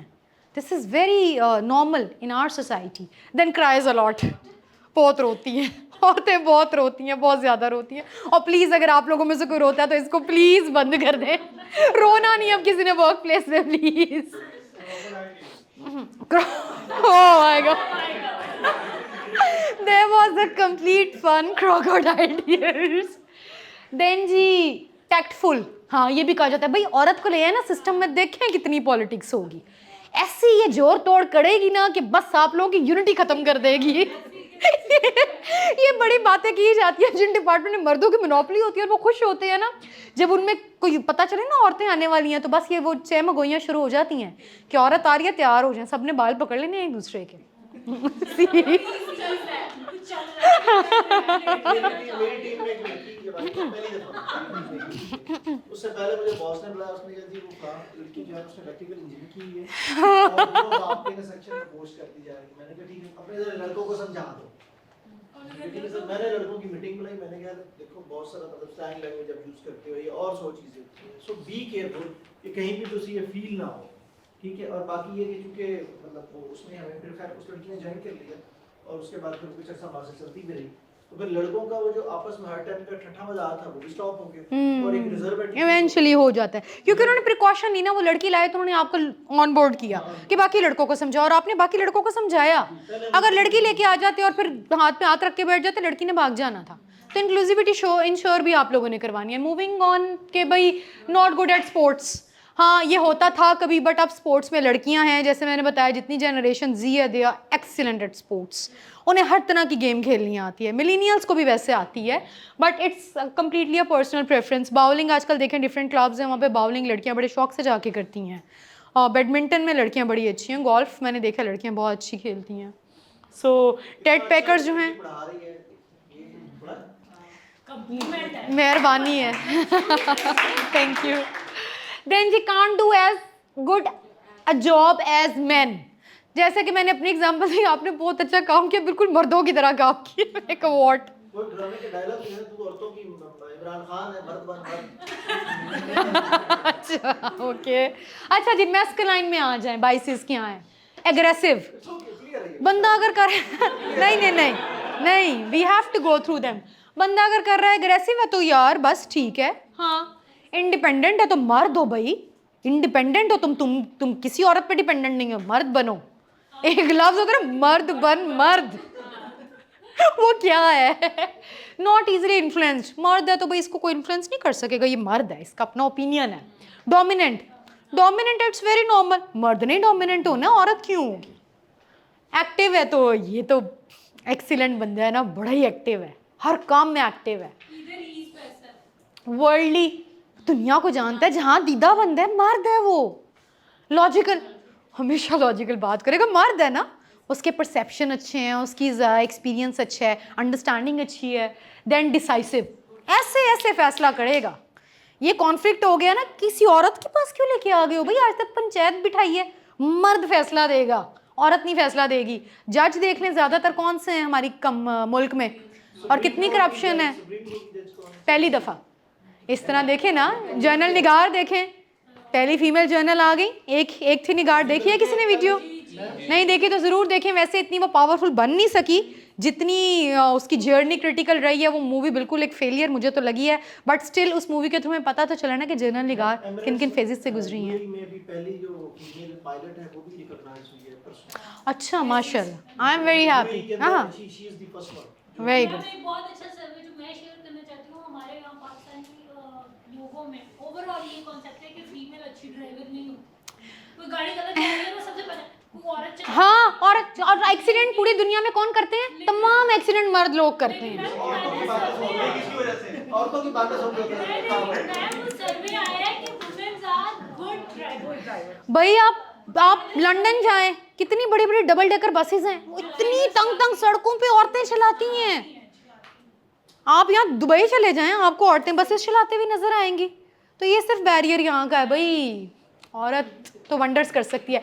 स्ट्रॉन्ग है तो मर्द ने तो स्ट्रॉन्ग होना ना, वही बात, मर्द बन। मर्द रो क्यों रहा है? मर्द रोते नहीं, मर्द बनना है। जो मर्द रो पड़ा वो मर्द सही नहीं है। Less sensitive to others feeling. भाई मर्द है, वो औरत होती तो रोना शुरू करना था, उसने ख्याल करना था बंदों को। मैं मर्द हूँ, मैं बस फैसला ले लिया तो ले लिया। रेयरली क्राइज, नहीं यार, रोना नहीं। मर्द है ना, ब्लंट है तो क्या हुआ? मर्द हैज टू बी ब्लंट, मर्द है ना तो क्या हुआ? स्पोर्टी गेम्स खेलेगा। भाई लड़की ने कह दिया मैंने टेबल टेनिस खेलनी है, तुम पागल हो गए? कुछ जाके चीज़ करो, अंदर बैठो, कोई वीडियोस देखो, कुछ और करो। मर्द ने तो फिर गेम खेलनी है। Then she can do everything with ease. दुनिया का कोई काम नहीं आए, मर्द है ना, मर्द हर काम करेगा, ठीक है। सो इसमें और अगर कोई इंटरेस्टिंग चीज़ रह गई हो या मैंने सब कवर किया है, सी सी हमें कितने आराम से सारा क्लियर कर लिया। जो चीजें बताई हैं ये परसेप्शन ठीक है कि गलत है, ये तो आपने बताया। ये बाइसेस हैं माय डियर, मैंने ऊपर बताया कि जेंडर बेस्ड बाइसेस हैं, ये बाइसेस ठीक ये है, हमारे बाइसेस हैं। बाइसेस कोई चीज़ ठीक या गलत नहीं है। मर्द एग्रेसिव है, मर्द पोलाइट क्यों नहीं हो सकता? मैं ज़िंदगी में ऐसे मर्दों को जानती हूँ जिनसे मैंने पोलाइटनेस सीखी है। मेरे फादर, मैं उनकी एग्जांपल कोट करूँगी, लोग उनके पास आते हैं, उन्हें गुस्सा नहीं आता, उनको मैंने कभी एग्रेसिव नहीं देखा। He is polite, always respectful. Is there any empirical data to prove this कि ये कोई डेटा है कि ये biases हैं सोसाइटी में एग्जिस्ट करते हैं? डेटा आएगा तो आप क्या करेंगे? वो एक अलग चीज़ है, आप क्रेडिबिलिटी की डेटा के सोर्स को आप किस तरह से ऑथेंटिकेट करेंगे? रिग्रेशन मॉडल होता है, सैंपल होता है, ये लोग होते हैं, वो तो आप बताएंगे ना। जी, ये ओवरऑल, एक मिनट नहीं, मैं आपको बता रही हूँ, एक मिनट, ये पूरी दुनिया की स्टडीज़ हैं, उन स्टडीज़ की बेसिस और सर्वेस पे जो हैं ये निकल कर आए, ये पाकिस्तान के नहीं हैं। इंटरेस्टिंगली फन फैक्ट, ये ग्लोबल से निकल कर आए हैं, ये ग्लोबल से निकल कर आए हैं। भाई आप अनोखे मर्द हैं, आपने नहीं सुने, मेजॉरिटी ने सुने हैं, इन्होंने तो देखते साथ कह दिया कि भाई ये सब सच है, ये औरतें वैलिडेट कर रही हैं।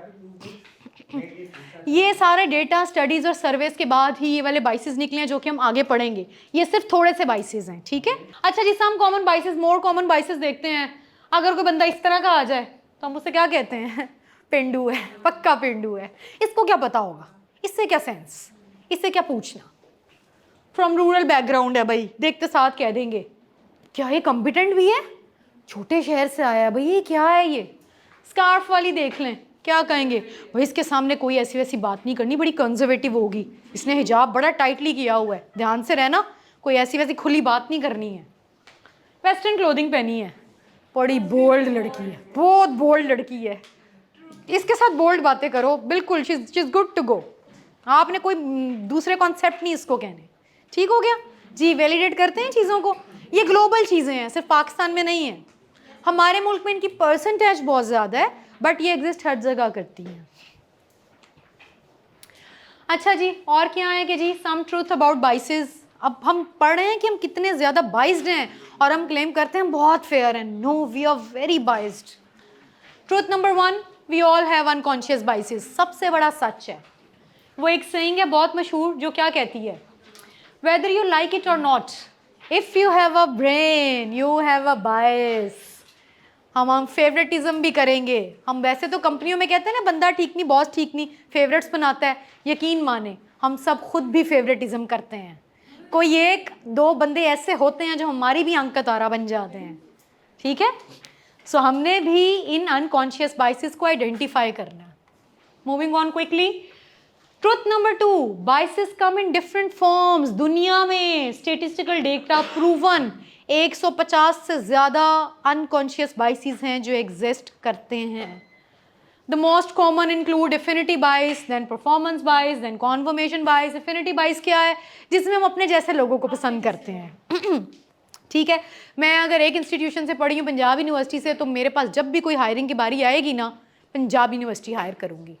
कोई अगर किसी बेस्ट यूनिवर्सिटी का ग्रेड है तो वो प्रेफरेंस देगा उसको, दूसरों को भी इंटरव्यू कर लेगा, लेकिन जो उसका दिल बजेगा ना, वो बजेगा मैंने इसी को रखना है। क्योंकि फिर जब वो रख लेगा तो वो क्या करेगा, वो हर टाइम उससे अपनी पुरानी यूनिवर्सिटी की बातें करेगा, डिफरेंट टीचर्स के बारे में बातें करेगा, उसके एक्सपीरियंस सुनेगा, अपने शेयर करेगा। जब ये करेगा, उसके बाद उसने जब भी कोई नया काम करना होगा तो वो उसकी इंक्लूजन को ज़्यादा रखेगा, उससे मशवरा करेगा। ये अनकॉन्शियस बाइसेस हैं, एफिनिटी बाइस।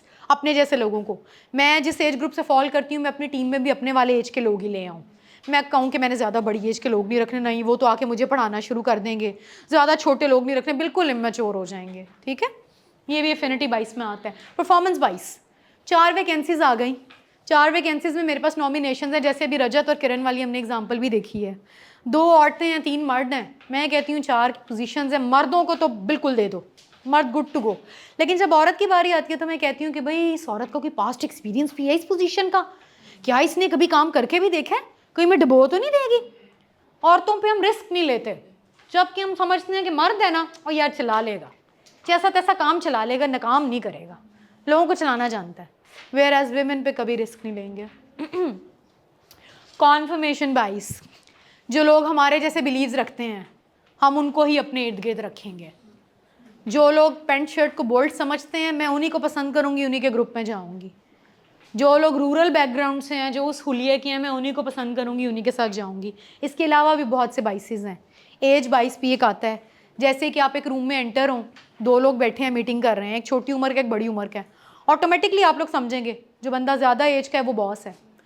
Where as it could be other way round, आपका जो छोटी उम्र का बंदा है वो बॉस हो सकता है, राइट। एक और डिस्टेंस बाइसेस भी हैं कि आपको लगता है कि MS टीम्स ने कोविड में बता दिया कि काम आप दुनिया में कहीं भी बैठ के करें, काम होता है। लेकिन आप जब ऑफिस जाते हैं, जो बंदा आपके सामने काम करता है ना, चाहे वो उतनी प्रोडक्टिविटी ना दे, आप कहते हैं बंदा बहुत काम कर रहा है, बजाय इसके कि वो बंदा जो MS टीम्स पे बैठ के वर्क फ्रॉम होम या किसी दूसरे रीजन में बैठ के काम कर रहा है। ठीक है, हाँ, आपको करीब वाला बंदा जो है ना वो ज़्यादा अच्छा लगता है। फिर क्या है, फिर एक बाइस ये होता है कि आप हेलो एंड हॉर्न इफेक्ट इसको बोलते हैं। किसी एक बंदे की पॉजिटिव ट्रेट की बुनियाद पे उस बंदे को अच्छा कह देते हैं। लाइक एक बंदा प्रेजेंटेशन बहुत अच्छी बनाता है, चूँकि वो प्रेजेंटेशन अच्छी बनाता है, आपने उस पर फोकस कर लिया, आप एज्यूम करते हैं कि वो अपनी सारी जॉब के एस्पेक्ट्स में इतना ही अच्छा है। एक बंदे का आपसे नेगेटिव इंटरेक्शन हो गया, आप उसकी उस नेगेटिव बात पे ना अप्लाई कर लेते हैं कि सारा ही बंदा नेगेटिव है, इसकी कोई भी चीज़ ठीक नहीं है। ठीक है, ये बड़ी एवरीडे एग्जांपल्स हैं जो कि बाइसेस से भरी हुई हैं।